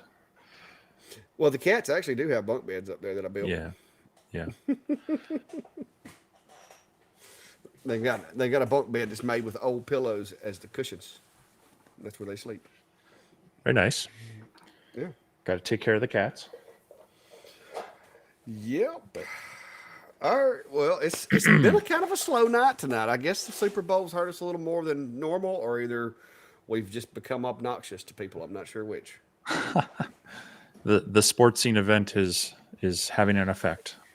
Yeah. But That's okay. but yeah, yeah. There's two of them over there eating now. When it rains, you see a lot more cats in my videos because they don't like getting I, wet. s- I suppose. Yeah, Yeah. but yeah, Jack, I'm kind of like you. I think mine was a little bit more, and then yeah, I had to pay for a chiller, and I upgraded the fan, and I ended up, I when I originally started on this, I was looking at the K40s, and then I realized how much upgrading I'd have to do. Well, then I got the bigger, nicer one, and kind of the same story. I ended up adding an ammeter panel and the working on the auto air things, swapping out air pumps, exhaust fans, putting an actual chiller on it. There's a lot of well, and an actual 60-watt tube and not the 50-watt one that they sold me with the 60-watt power supply and call it a 60-watt laser. You know, um, it was, but it was cheap at the time. Mine was a little over 2,000 delivered, and it's done me well, but it's also gotten a bit long in the tooth, and I don't use it as much anymore because I just don't. I've got the work area between the P2 and the diodes, and I haven't run into things I can't do with it. But Yeah. not to say Well, they're bad, but that's me now between the X40, the longer, the Lasermatic, and the P2 and the S1 and the fiber. I, I just don't run into anything. and the Well, I mean, it depends on when I bring a project home, I'll look at it. Matter of fact, I didn't do a video of it, but I got two more of those coins. The one that I messed up one of them the other day and had to erase it. Uh, I got the guy that had taken those to my buddy at the trophy shop. Picked those up. He liked them, so he went home and found two more and brought them back. And so I had to do two more of those last week, uh, and replicate what I did on the other ones. But when I have something like that, I've got my fibers on a little cart. I just roll it around here, plug it into the power strip right here on the table, and knock it out. So it just when I come home, whatever project I have, I just kind of look at it and go, okay, which machine is going to do the best job at this, and make it the easiest on me. Mhm. Because sometimes the P2 wins, sometimes the Lasermatic wins, sometimes it's the X40. Of course, if it's really big, it's got to be the X40 because that's the biggest machine I've got until the Shapeco 5 Pro gets here. And if Shapeco's watching, y'all please drop me an email. Let me know where we're at. Gosh, the the suspense is killing me. Uh, I'm ready for my machine to get here. It said 15 days, so I am resisting emailing them until 15 days gets here. Well, uh, um, yeah, it's nice having it's nice having options and tools. My friend asked me today if he could come over and I could help him cross cut some cherry boards for him. He was working on a shelf, and the typical idea would have been to use the table saw because he had this weird angle that he needed for it and such. But after looking at it and going, I'm like, nope, this is a job for the track saw. It'll be much easier. I can lay. He already had his line marked out. I'm like, I can lay the track right on that, run the blade right across there, and be done, rather than trying to make sure I get the angle exactly right on the table saw. So, um, but that being said, you can often you make do with what you've got, and you find ways. So if I had to use my table saw or if I had to use my circular saw and you could get a straight edge and get it at the right angle and clamp down and run it along there as well. So yeah, it's nice having the machines the options of machines to be able to do it when you need to. Um, but it's sometimes, I mean, I bought a what is it? It's a mortiser. It's a jet mortiser. So it can drill square holes basically, for furniture building, and I've used it twice. And it was one of these Craigslist deals. I'm like, oh, I've kind of wanted one of those. I should get it. And then I got it. I played around with it. Went, nah, I don't need. It's too much effort for me to set it up every random time I need to use it. So that one probably needs to go back on Facebook Marketplace. Yeah, Brian. Yeah, it is the computer, and it does a really good job. But I'm gonna be honest with you, the machine was built back in I want to say 2012, and processors have came a long way since 2012. And because of the motherboard that's in it, I can't upgrade the processor uh, to the newer ones. So I'm planning on building me another machine. I'm just going to build it from scratch. I'm going to get my buddy Tim over at the trophy shop to order me a couple of 4x8 sheets of acrylic. And I'm going to manufacture myself an acrylic box that's going to have built-in dust filters and stuff like that so that I can basically take filters like like a window unit air conditioner would use, slide them down into the acrylic and be able to filter the air that's going in and the enclosure for the computer. That's my plan. But I've got to pick out a motherboard, and I've got to get the acrylic and design the box to hold it because I want it to be completely see through everything but the actual computer parts. So once I do that, then I promise you I won't have any computer problems because I plan on I plan on building it over time. What I really need to do with this one is I really need to go ahead and take and break the seal on the processor. Go ahead and put some more heat uh, paste on there and clean the fins real good on the processor as well as the video card. But I just haven't got around to doing that yet because I'm afraid I'm going to mess something up. But it's getting to be that time because I'm pretty sure the dust has choked the life out of it. Even though I blow it out every Friday afternoon when I get in from work, I take the case apart and I blow it out with compressed air with the machine powered off. But there's only so much you can do with compressed air after a year or two of breathing in all this dust. But when I build my new enclosure, though, I won't have the dust problem because I'll just change the filter on my computer, which is going to be weird when I say I'm going to change the filter on my computer. But that's my plan. I want an acrylic box that you can see through, where I can put some cool LEDs in there. I'm also going to put the Clack Shack logo. I'm going to frost it into the acrylic and just build it out. Buddy of mine runs the STEM program here, and I donated him a few diode lasers.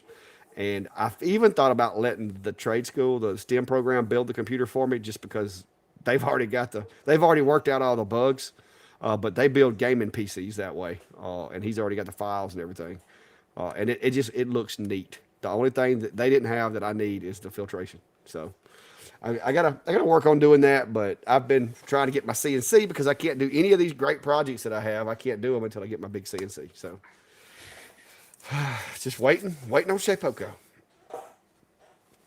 Or I guess I should say, what's the company's name? I Carbide. just ordered Carbide. Yeah, I just gonna say I just spent a bunch of money with them. I can't remember the name of the company. Sent money to random place, hoping they'll send me something. But I think that would be a really cool thing.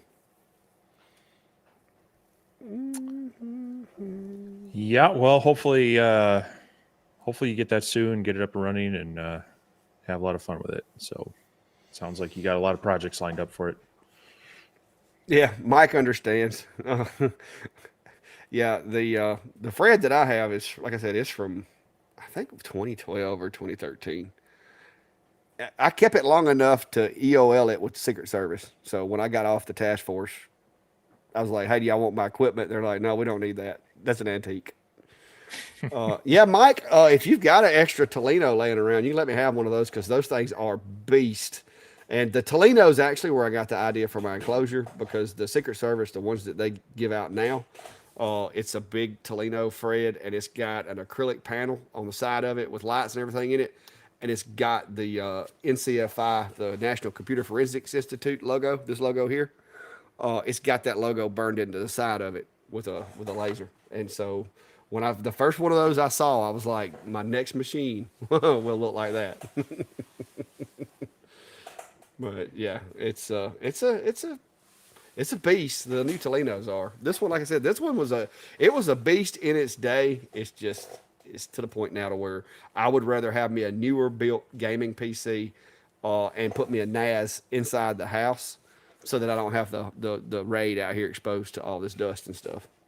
So and I've already got the NAS up inside the house. So I just need to get the PC built. So, I don't know if you want to answer this question or not. It's been asked before and such, but Lee's asking, evening everyone, for our hosts, if you had to buy one diode laser, if you had to buy one diode laser, which one would you buy and why?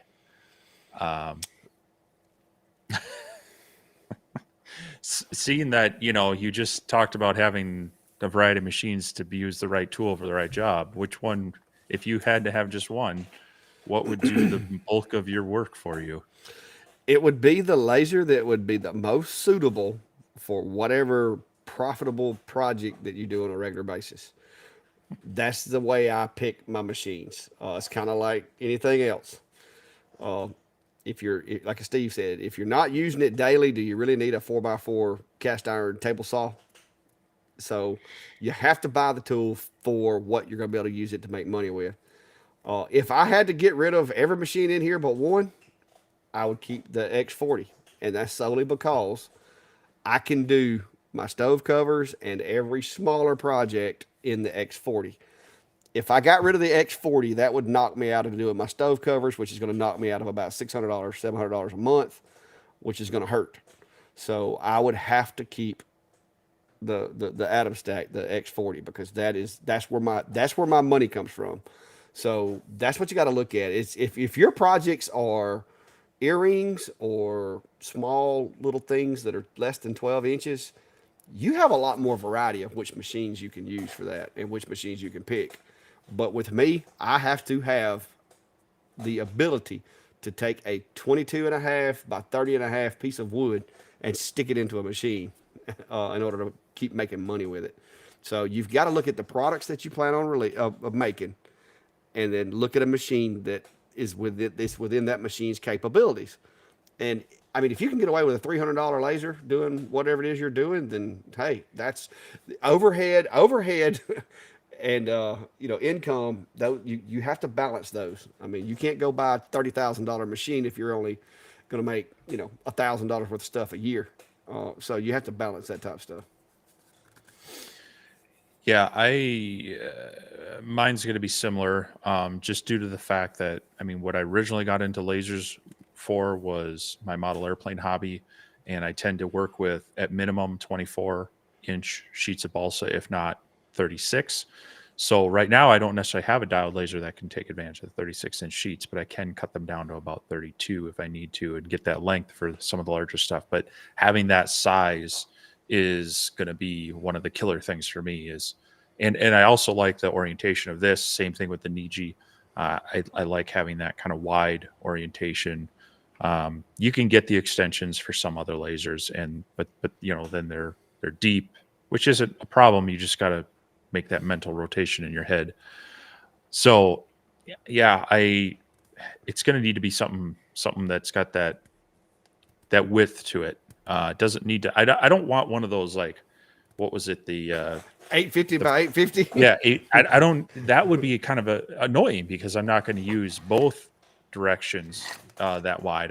I honestly, if I could have something that's like 16 by 37, it'd probably be just about fine for as far as working area for me. But yeah, so there are some nicer machines out there as far as features.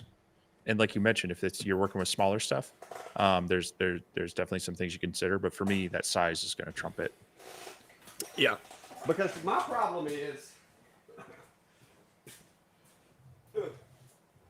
I've got to be able to throw these things into a laser.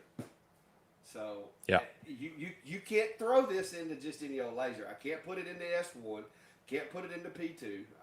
I could probably set the longer on top of it and do them like I used to in the early days, but that would cause me a lot more setup time. So that's what I look at. And like you said, I do think there's such a thing as too much laser as well. Because Adam Stack wanted me to take that 850 by 850, and I'm like, I'm not giving up another, you know, 2 foot of my work area because that's what I would have to do. But I have even considered, like with this Adam Stack, there is a way. Looking at this machine, that I could extend this thing about 6 more inches. And add some extensions to the wiring harness to make it work, or either move the controller. There are ways that I can make it bigger, but luckily for me, it works for what I use. And so like I said, that's what you got to look at. What is it that you're going to be able to do to make money with? And if you're not trying to make money, then just what is it you're going to do to have fun with? But my hobbies, actually, after I bought my second laser, is when my lasers, I bought my first one and I did enough jobs within the first 3 or 4 months that I made my money back. I kept up with it on a spreadsheet. Once I made my money back from my original X1 or D1, then I ordered myself the D1 Pro, and then I made my money back using it. Now, I have been blessed since then and not had to buy as many machines. But it's it's all about how you can offset your cost of your machine and be able to make that back. My sawmill, my wife almost stroked when she found out I spent $5,000 on a sawmill. But it took me about a year selling lumber, cutting mantel pieces, breaking down wood for people, that I made my money back from my sawmill. And I kept up with a spreadsheet just showing, how much money I spent and then how much money I brought in. And I worked it until I got a zero balance on my spreadsheet.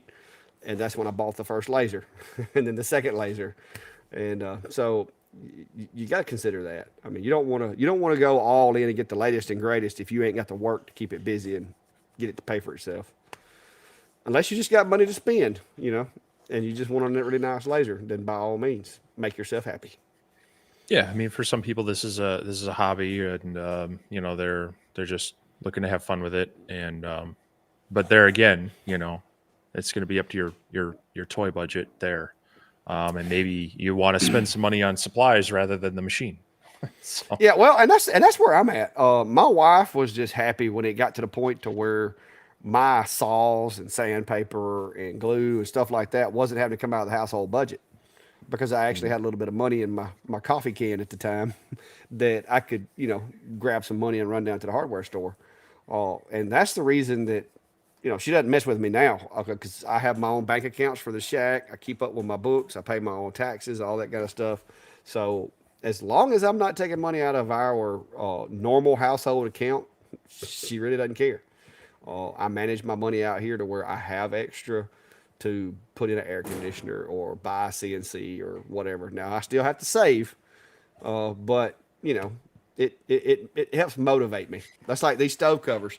My wife, I was out here working on these stove covers, and she knows I've gotten burnt out on it because I've been doing it for like 2 years, and I do 5 or 6 at least every 2 weeks, if not more. And she knows it's so repetitive. I've kind of gotten burnt out on it. So she took a picture of the check that I got in the mail from the company and was like, "Okay, here's your motivation. Get to work on those mhm. stove covers." Because that's what it's all about. It's about me to be able to finance the CNC, because stove covers and cutting boards bought me a CNC. That's what it's all about. Yeah, Michael I said his hear you wife on that. walked in. We need to be quiet. I it can get difficult. I was kind of in that same spot with I was making those model airplane stands, that it was kind of the same thing over and over. And it was kind of like the bread and butter of the shop. And yeah, it paid for me to upgrade a lot of things. It paid for my laser, paid for my CNC machine, things like that. But after a while, it was just kind of the monotony and the same old thing. So that's where I kind of that was one of the blessings of the pandemic. It kind of forced me to rethink what I want to do. The Baltic birch plywood, I was getting kind of dried up for a while. Well, it's still available. It's available now, but it's like 3 times the cost. So I don't know where I'd be with that right now if I was still trying to do those. So it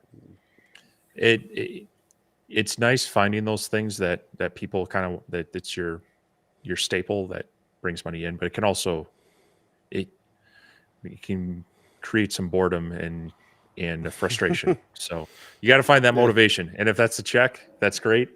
But if it's not working for you, you got to reevaluate. So Oh yeah. Well, and like I said, I'm trying to retire, so I'm having to buy some time back with the state, and so any extra or any spillage that I have extra, I'm sending down there to try to get that bought back, so that when I actually get my 25 years in, I don't have to work 27 and a half. You know what I mean? So I'm working on that too. And then the business is helping me do that. So Mike's asking about marketing products, and he said he feels like he's doing something wrong. Mike, I don't know how long you've been doing it, man, but it unless you're just really, really lucky or really, really skilled, it takes a little while to get spun up. I started just with a Facebook page, sharing pictures of stuff and basically doing jobs. Not, I wouldn't say to the point where I was losing money, but I was just taking jobs and just making me a few dollars to buy materials with, just to get my name out there, just to be able to take pictures of stuff and show what I made. Uh, and it's tough. Klein's kind of my guinea pig now for some of the things that I tell you guys. And Klein started him a Facebook page, and he started putting things out there and just making random stuff, taking pictures, putting it on his Facebook page. And he's actually been busy this weekend trying to fill orders. But now he'll tell you he's been doing it for a little over a year now, and it's just now getting to where he stays busy on the weekends with a couple of orders or three.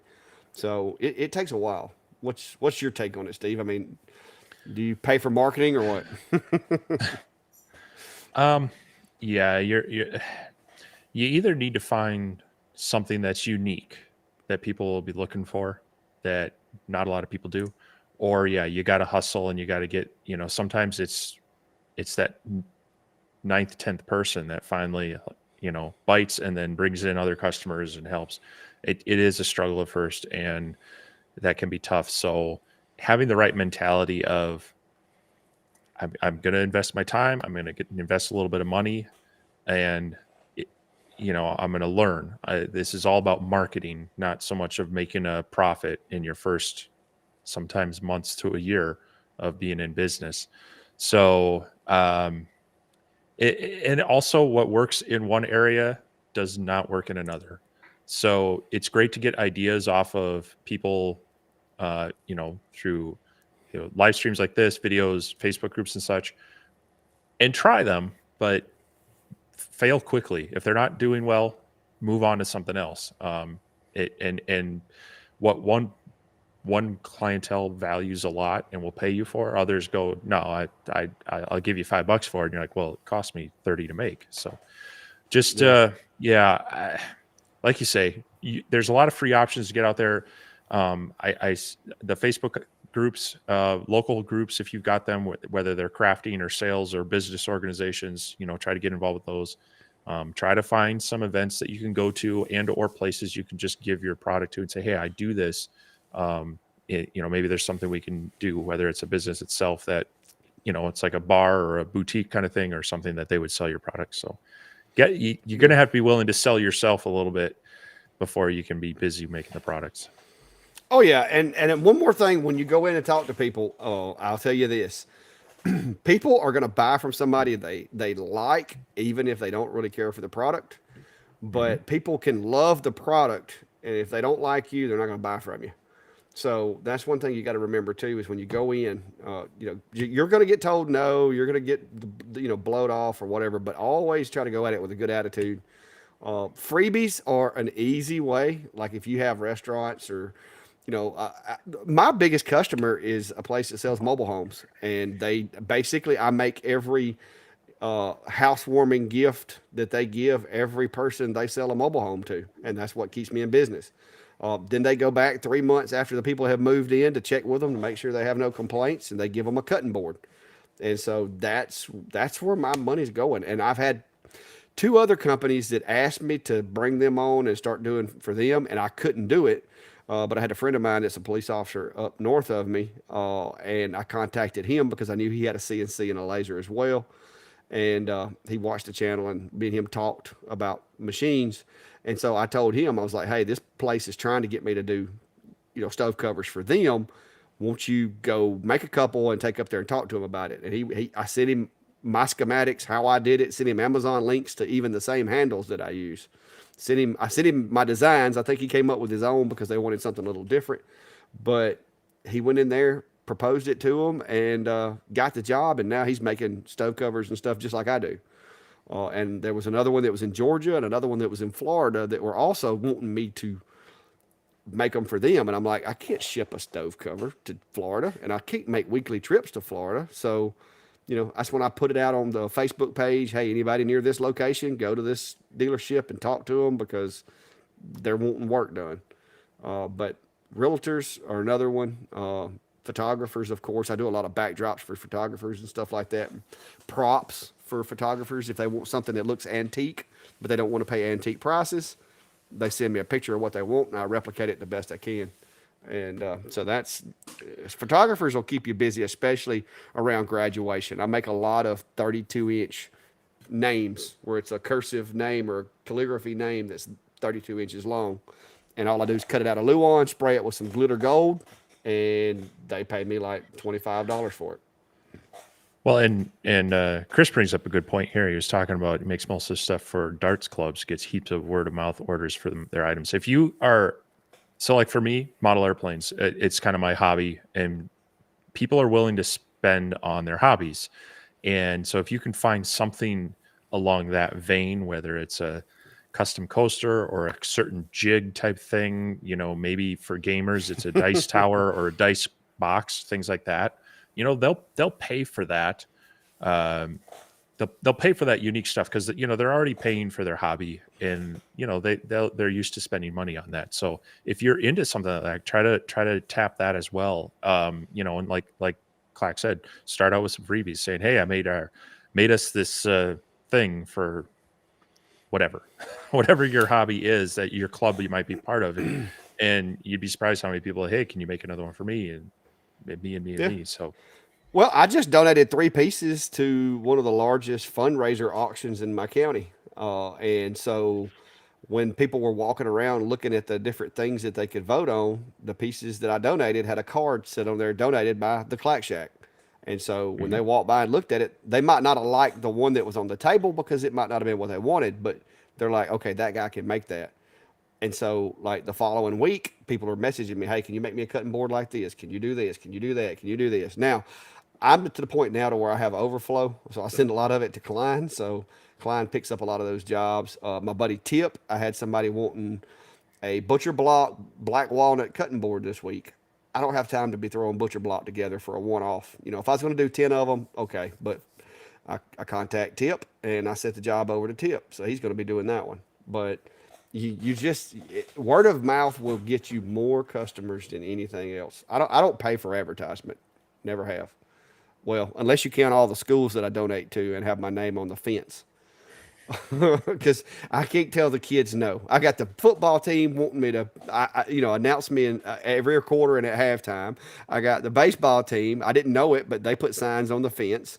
The basketball team, apparently they have banners on the wall. I mean, who knew?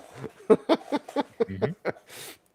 And did I mention we have 6 schools in this county? But Lee asked the questions. Says has an Ohmtech 60 watt with a 20 by 28 dialed in, looking to add next gen Rolly. He said he hears the 16 by 24 bed and autofocus is coming in the next gen Rolly. Uh, I haven't heard all those details, but I do know from what I've been told that they are coming up with a bigger machine. I figure they're probably going to try to work the Z axis into it, and I hope they do a better job than some of these other companies. Uh, because a Z axis is a good thing when it works right, but I'd rather not have it if it doesn't work right. Because I've had several machines that had it, it didn't work right, and I hated it. So, Mhm. what's your thoughts on that? Have you heard? I mean, like I I said, I stay too busy to be catching all the I latest gossip. unfortunately that's a connection I don't have.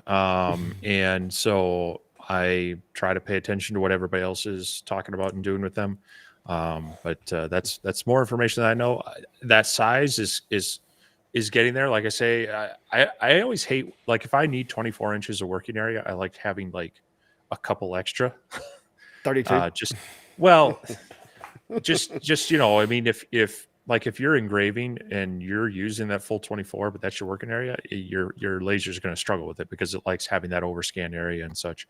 And also you might want to be having some room for a positioning jig of sorts. So I like having a little Mm-hmm. extra working area, but that 16 by 24 is a nice size to where at least it's getting there, and I could feasibly use it for a lot of the things I do because like I say, 24-inch sheets of balsa are typical, but I also do go bigger than that. But I'd love to see it, but I don't have any info or anything on that, so I'll just be waiting to see as well. Yeah, Lee, it's basically it's this simple. Until I find a job or a need for the machine, I'm just going to keep running what I got. Anything that I do, I can do on that beast right there. I run 17 and a half by 37-inch Luan in that I cut from. And that's where the bulk of my money comes from. This is where I do the big names. This is where I do the stove covers. It has an automatic lift bed. It doesn't have a Power Z, but I have been looking at it. It could easily be upgraded to have one. But this machine, it makes me nothing but money, and it doesn't go all the way to the ground. I've got wood storage underneath it, and I like it and I enjoy it. And so, could I probably support a large CO2? Yeah, I mean, but I really don't have a need for it. The once in a lifetime time that I might need something bigger, I can just turn that job down and keep my money and keep my floor space. It's kind of like I tell people all the time because I have a F-150 pickup truck. They're like, why don't you go to F-250? I was like, what do I need the F-250 for? Well, the F-250, I pull twice as much weight as that 150. So yeah, but the big heaviest thing I pull is like a, my box trailer, which is nothing for an F-150. So I don't see buying twice as much truck to have to keep up with to do that one time every 2 years that I actually pull my tractor to take it somewhere or something.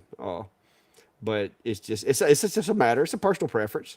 Also, from a content creation standpoint, there's a lot more folks that would like to learn how to work something like this, as opposed to if I went and bought a $30,000 CO2 laser. Some of you guys would be like, I don't need to watch that video because I'm not going to be getting one of those anytime soon. So that's a lot of it too. Is I don't have a need for it. I seriously do not need it. I'm fixing to have a 4 foot by 4 foot CNC over there, and with the proper bit, I can do most anything on that machine that I might possibly need a bigger laser for, to the point of even putting a laser head on it. So I just don't see it. Yeah, Mike, I recognized who you were when you started talking about the Tolinos. I recognized you, but if you're in the area, come by for lunch one day. So so the argument for a larger single CO2 machine would be if you are making a lot of an item and you can just put a big sheet of them in there, let it run, and crank out 20 of, like I used to make these glue caddies and I could run, two or three, I think it was about three kits at a time in a few different orders and have them done relatively quickly. But that's because I was trying to like prep 25 of them to have stocked in the store or take to events and things like that. When you're talking about customized products, you're probably not doing that as often. And so having some individual machines, you can run 2 or 3 diodes for the same working area and cost of some of those larger CO2s. So they have their place, but yeah, for where they've come and what you can do with them, they are a little bit easier for someone that doesn't have the space or the time to commit to a larger machine. And they do have their limitations, but they also have less maintenance to them. So, Yeah. Well, I and like I go having for the both, whole. but go ahead. I go by the whole theory too. I mean, show me, because the way I've got my shop set up right now, I can run my X40, I can run the S1, I can run the P2, and I can run the longer B1 all at the same time.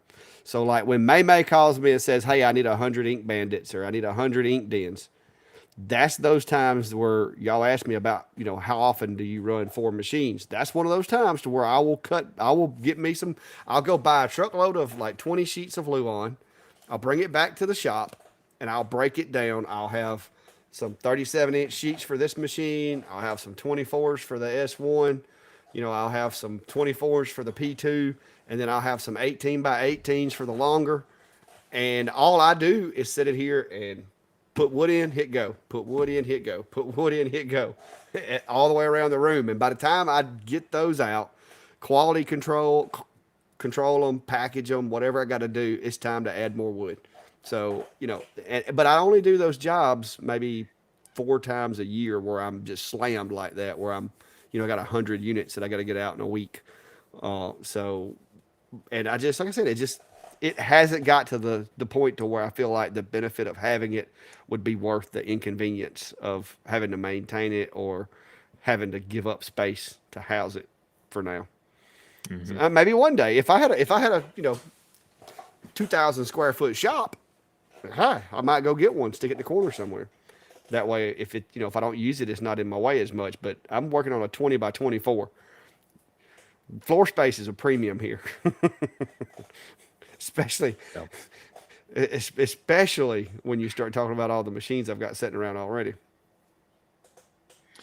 Yeah, I mean, I've got my the work what the working area on this is 27 by 17 or ish on mine, and so it's pretty close. Well, actually, the X40 is wider than that, but it takes up a lot less space. I can get it out of the way easier. You know, when I'm not using this big CO2, it's like having a chest freezer sitting in my way constantly. Um, Yeah, if I'm not using it, and because the diodes have been so popular and easy to use, and coming up in power, it's been easy to just roll with those and then not worry about this one. So I don't know. I was talking with a friend of mine. I may make him a really good deal on collecting this from me. Because like I mentioned earlier, I need space to build another bench to put an enclosure for one of these larger ones on. And yeah, luckily I do have the P2, which for acrylic stuff I can still do. And it's honestly got almost as big working area as this other one, and it's a lot smaller. So yeah, you know, yeah. if you need it, you'll find a reason why you should buy it. But there are definitely other options, for 90% of the work. AGT with aluminum, if it's anodized aluminum or some type of coating on the aluminum, like some of the old trophy, some of the metal and stuff that are used in trophy shops, and I happen to know this because I've actually been engraving some of it lately with my buddy up at the trophy shop. Uh, it's typically going to be like black anodized, and it's going to have either silver underlay or a gold underlay. And if that's the material that you're using, that stuff is designed specifically to be laser engraved. So all you're really doing is knocking the black off of it and exposing the silver or the gold underneath. And you can do that with even a 5 watt will do it. I mean, it won't do it as fast as say a 20 watt, but even a 5 watt laser will do anodized. It just takes a little longer. Yep. So But yeah, that's I've actually got some experience working in a trophy shop now. But you got to have that little machine to cut them square with because you can't cut it with a laser. Uh, but my buddy Tim, he's got that's what he does. He makes his living uh, making trophies and signs and stuff like that. Jack's got a good point about it. No matter what machine you go with, one machine equals zero and two machines equal one. If you have one laser go down for any reason, and that's your only laser, well, your orders aren't going out and your customers aren't happy. I see that all too often in the various support groups for a lot of these dialed lasers where they're waiting on a part, and they've got a big Yeah, order, and I'm kind of like, well, if I'm in a business and I got a big order, I better be really comfortable, have spare parts, or have a backup machine, because you know yeah, your good business can turn bad really quickly by word of mouth, of not being able to pull through. So yeah. yeah. Well, that's just like people. I've had people message me today. Hey, what do you do with those machines that are hanging on your wall? And I'm like, nothing, because the V35 over there is the backup for the X40 because I've used the V35 for the past year. It does a good job. It's just not a 40. So I've kind of taken it out of the rotation. It's hanging on the wall. All right. I've got my Algo laser 30 watt setting up there. The Algo laser is comparable as far as its capabilities and speed to this one, only it's a 20 instead of a 30. So it's a little lesser of a machine. I also have a Sculpt Fun S30 Ultra sitting over there, which is kind of my, let's say somebody brings me a table or something that I don't want to have to undo one of my machines from an enclosure, but I need a big work area. That little Sculpt Fun's got the camera that's built to the frame of the machine. So I can literally set that in the center of the table, and the camera, unless I've knocked it around, the camera is calibrated to the gantry of the machine. Boom, and I can engrave whatever. And of course, now if the CO2, if the X tool goes down, I've still got the old Monport M40, but I refuse to use it anymore. Now that I've used the X tool P2, I refuse to use the Monport M40. I'll just have to take it up to my buddy's Tim shop and run it on the Thunder up there at his shop, or over my other buddies and do it on the Monport, like legit Monport CO2. And that's a good reason to either have good friends with them or kind of make connections with people in similar businesses, because they Yeah. might find a pinch where they need you to do some work, or you might, your machine's down. You're like, hey, can I come over and run this real quick?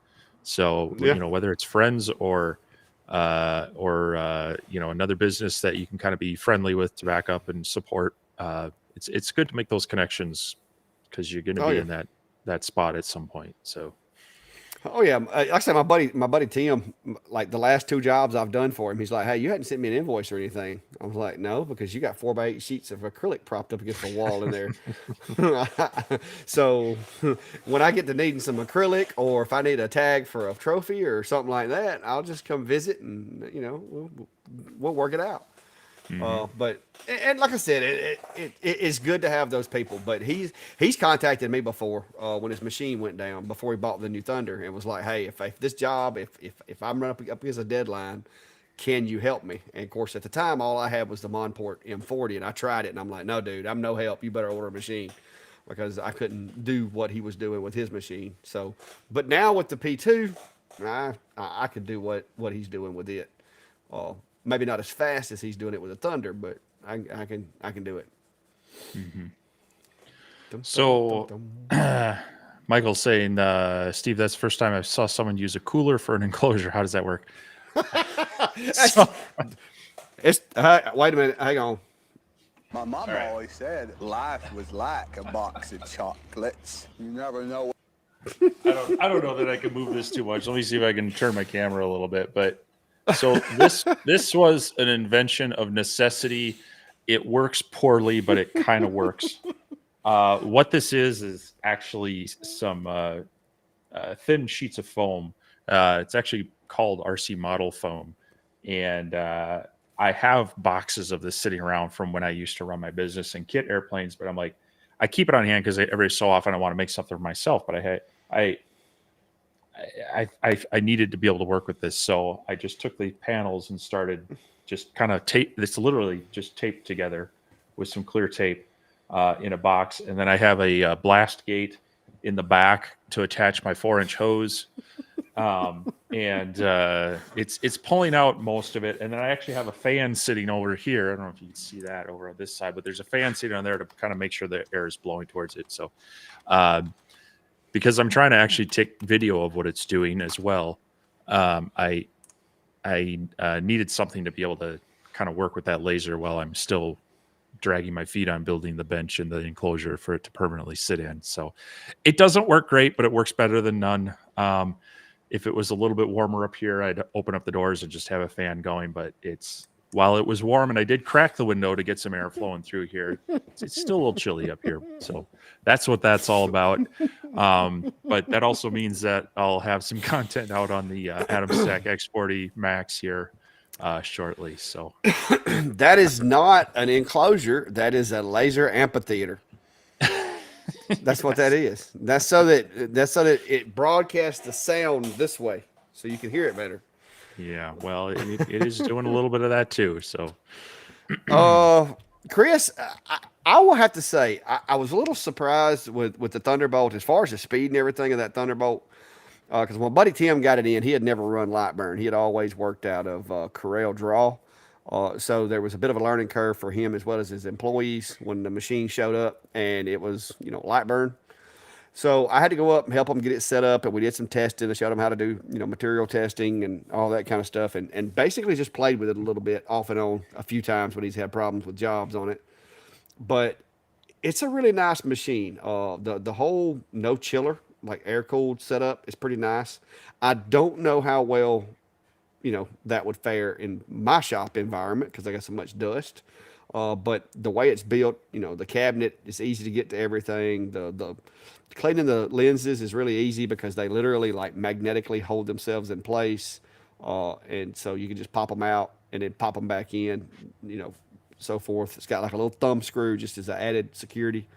Matter of fact, when he first got it, one of the mirrors had fell out and was in the bottom of the chassis. And when I first did my test burn, it did nothing. And I'm like, oh no, this is not good.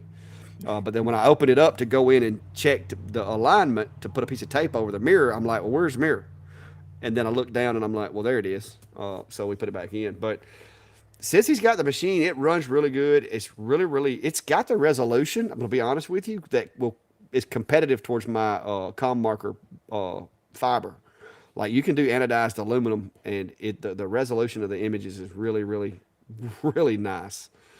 Cutting ability, because it is still just a 30-watt CO2, it's not going to cut as fast as say the P2 does, but it has a really fine beam, and it does a good job. It has a really well thought out autofocus. I did like that because it's got like the little foot, kind of like 3D printers use. So it comes down, it hits the foot, and then it lifts back up, and that foot is well above the workspace, so it doesn't catch on anything. But I do like the way the machine's built. Now I will say this: I didn't realize that the price was kind of more. Did you say the other day it was a little bit more than the P2 for a lesser power output? So It's pretty close, depending on the sale and what options you get with the P2. So yeah, but it's also an RF tube instead of yeah. The water chilled CO2. So there's some differences there, but yeah. Yeah, but it's a good machine for what they do, because like I said, they mostly work on acrylic. They mostly cut like 3mm to 5mm acrylic. They engrave acrylic, they engrave anodized metals, and a lot of the laserable metals from what is it, JTL distributors or whatever. So everything that they do for the most part is geared towards those machines. And whenever he gets a job in that's not geared towards those machines, he calls me up and drops it off with my wife, and then she brings it home for me to work on. So, it's definitely a good machine from what I've seen as far as the build. I do think it would be easier to service and work on than say the P2, because the cabinets, when you open the cabinets, there's actually room for you to get your hands in there and move stuff around and so forth. So, and it has a really lightweight module, or I guess I shouldn't say a module because it's not really a module, but the last mirror is just really minimal. And it does have the I guess the built-in the tube laser pointer. So framing's a breeze. I like the machine.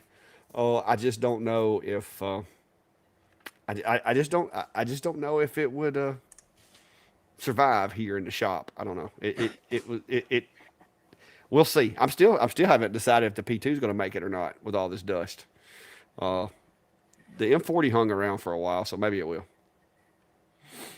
Well, I think if you keep it closed most of the time, and you're not like running it, because it's got so many intake fans and whatnot, blows and things around. As long as it's not like hanging sawdust in the air, pulling that into the machine and getting in the areas, I think you'll probably be okay. But yeah, they have more mechanics and more mirrors and more things that can get mucked up from that it adds a little complexity to it. So yeah. Yeah, Brian. Now that machine will run at 100%. That's one thing I did notice is none of the paperwork with it says anything about you can't run it over 100%. Now I don't know if they've got it throttled on the back end or whatever, but when I'm cutting, because he was trying to do some stuff the other day, I needed a jig, and of course he's never really used jig. They use Play-Doh a lot of times, but I took a little scrap of wood and cut a little jig out real quick and put it in the machine, showed him how to build the jig on it. And it cuts really well. It has a really small kerf, even for, like I said, a 30-watt. I think that helps it because it's not the same wattage. I think because of the beam size, it actually cuts better than, say, a 40-watt normal CO2 would, in my opinion. yeah, there could be some. I mean, you can. The nice thing about the CO2 lasers is you can play around with mirrors and focal lenses to tweak your beam a little bit. Get a more clean beam through the mirrors, get better reflectivity, and then also have a tighter spot but a shorter focal distance, or a longer focal distance but a wider beam. But if you're cutting or needing fine detail, you do have a little bit of flexibility and option there. So that is one of the advantages of them. Yeah, they bought the variable, like you can get the different lenses for the end. So they've got like 2 or 3 different lenses, but the one that came with the machine, I think, is probably just going to stay in there. I don't think they'll ever find a need for the other ones, to be honest with you. Yeah, I had bought a few for mine, and I think I settled on the is it the 2-inch lens? I think that came originally with a 1.5, and that's the sweet spot that I found. Like it engraved well, it cut well. I didn't find a need to swap it out too often. So Yeah. But anyway, it is 2 hours and 4 minutes, so that's been a while, and of course, it's the fun weekend is over. It's back to work tomorrow, so got to go in there and get cleaned up and get a little bit of this dust out of my hair and my beard and everywhere else because I got like sanding dust everywhere.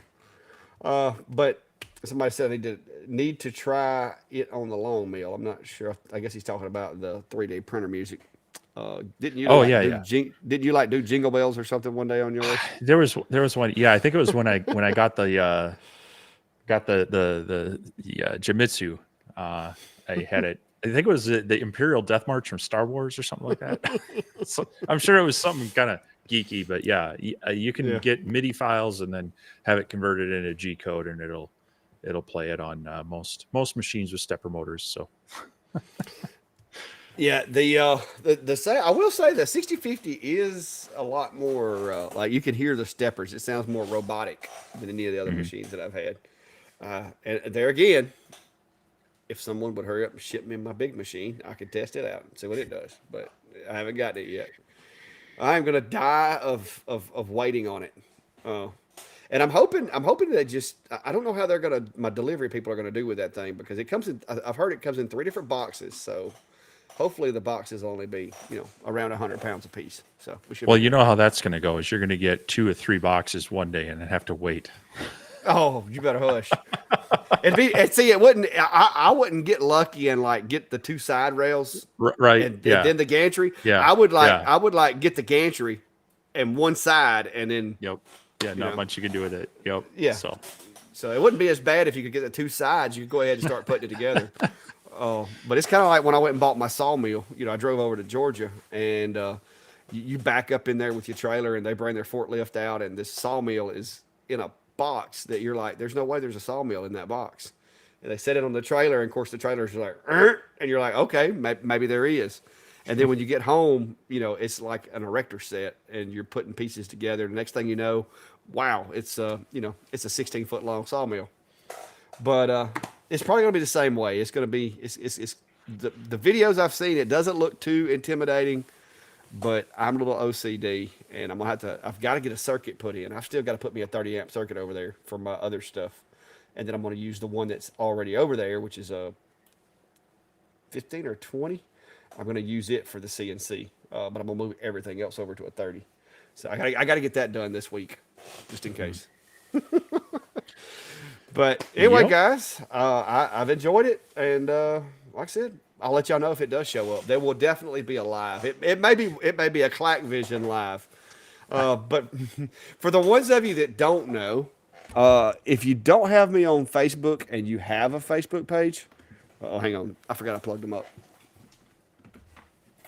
If you don't have me on Facebook and you have a Facebook page, go over and follow the page because now that I have the Clack Vision glasses, I can go live and you can actually see, and you can go back and look at my channel. You can actually see what I see. And so the unboxing very well may be on the Clack Vision Ray-Ban Meta glasses. But unfortunately, until they do some upgrades, I either have to do 60-second like B-roll clips with them, or either I have to go live on just Facebook. I haven't figured out how to make them work with any of the other software yet. So if you don't have me on Facebook, go subscribe so you can see the Clack Vision. And that's what I've named it. And I'm sticking with it. It may be a little nerdy, but hey. Oh, I got some new shirts, and I've got a new vendor for my shirts. It's a local company. I've been waiting on them for about a year to be able to sell online. Good news is they're a lot cheaper than these little companies I've been using online. And I won't make any money off of them, but the ladies here in town would definitely appreciate the business because they do a lot of our big events in town. And I went to them last year to try to get some shirts made, but they didn't have the capability of taking online orders. So I will be in the next week or two swapping my shirt stuff over to this company where you can go to their website and order, pay directly or whatever. In the event that you want one of my new orange shirts. Very cool. Very cool. But anyway, I'll let you talk. I'm sorry. You can put these up. No, I'm good. This is great seeing everybody here. Hope you enjoyed this over the sports scene event that's going on, and we'll be hopefully out in our shops doing some work. Otherwise, we'll see you back here next week, same time, same channels, and yeah, I hope everybody has a good week. So we'll see ya.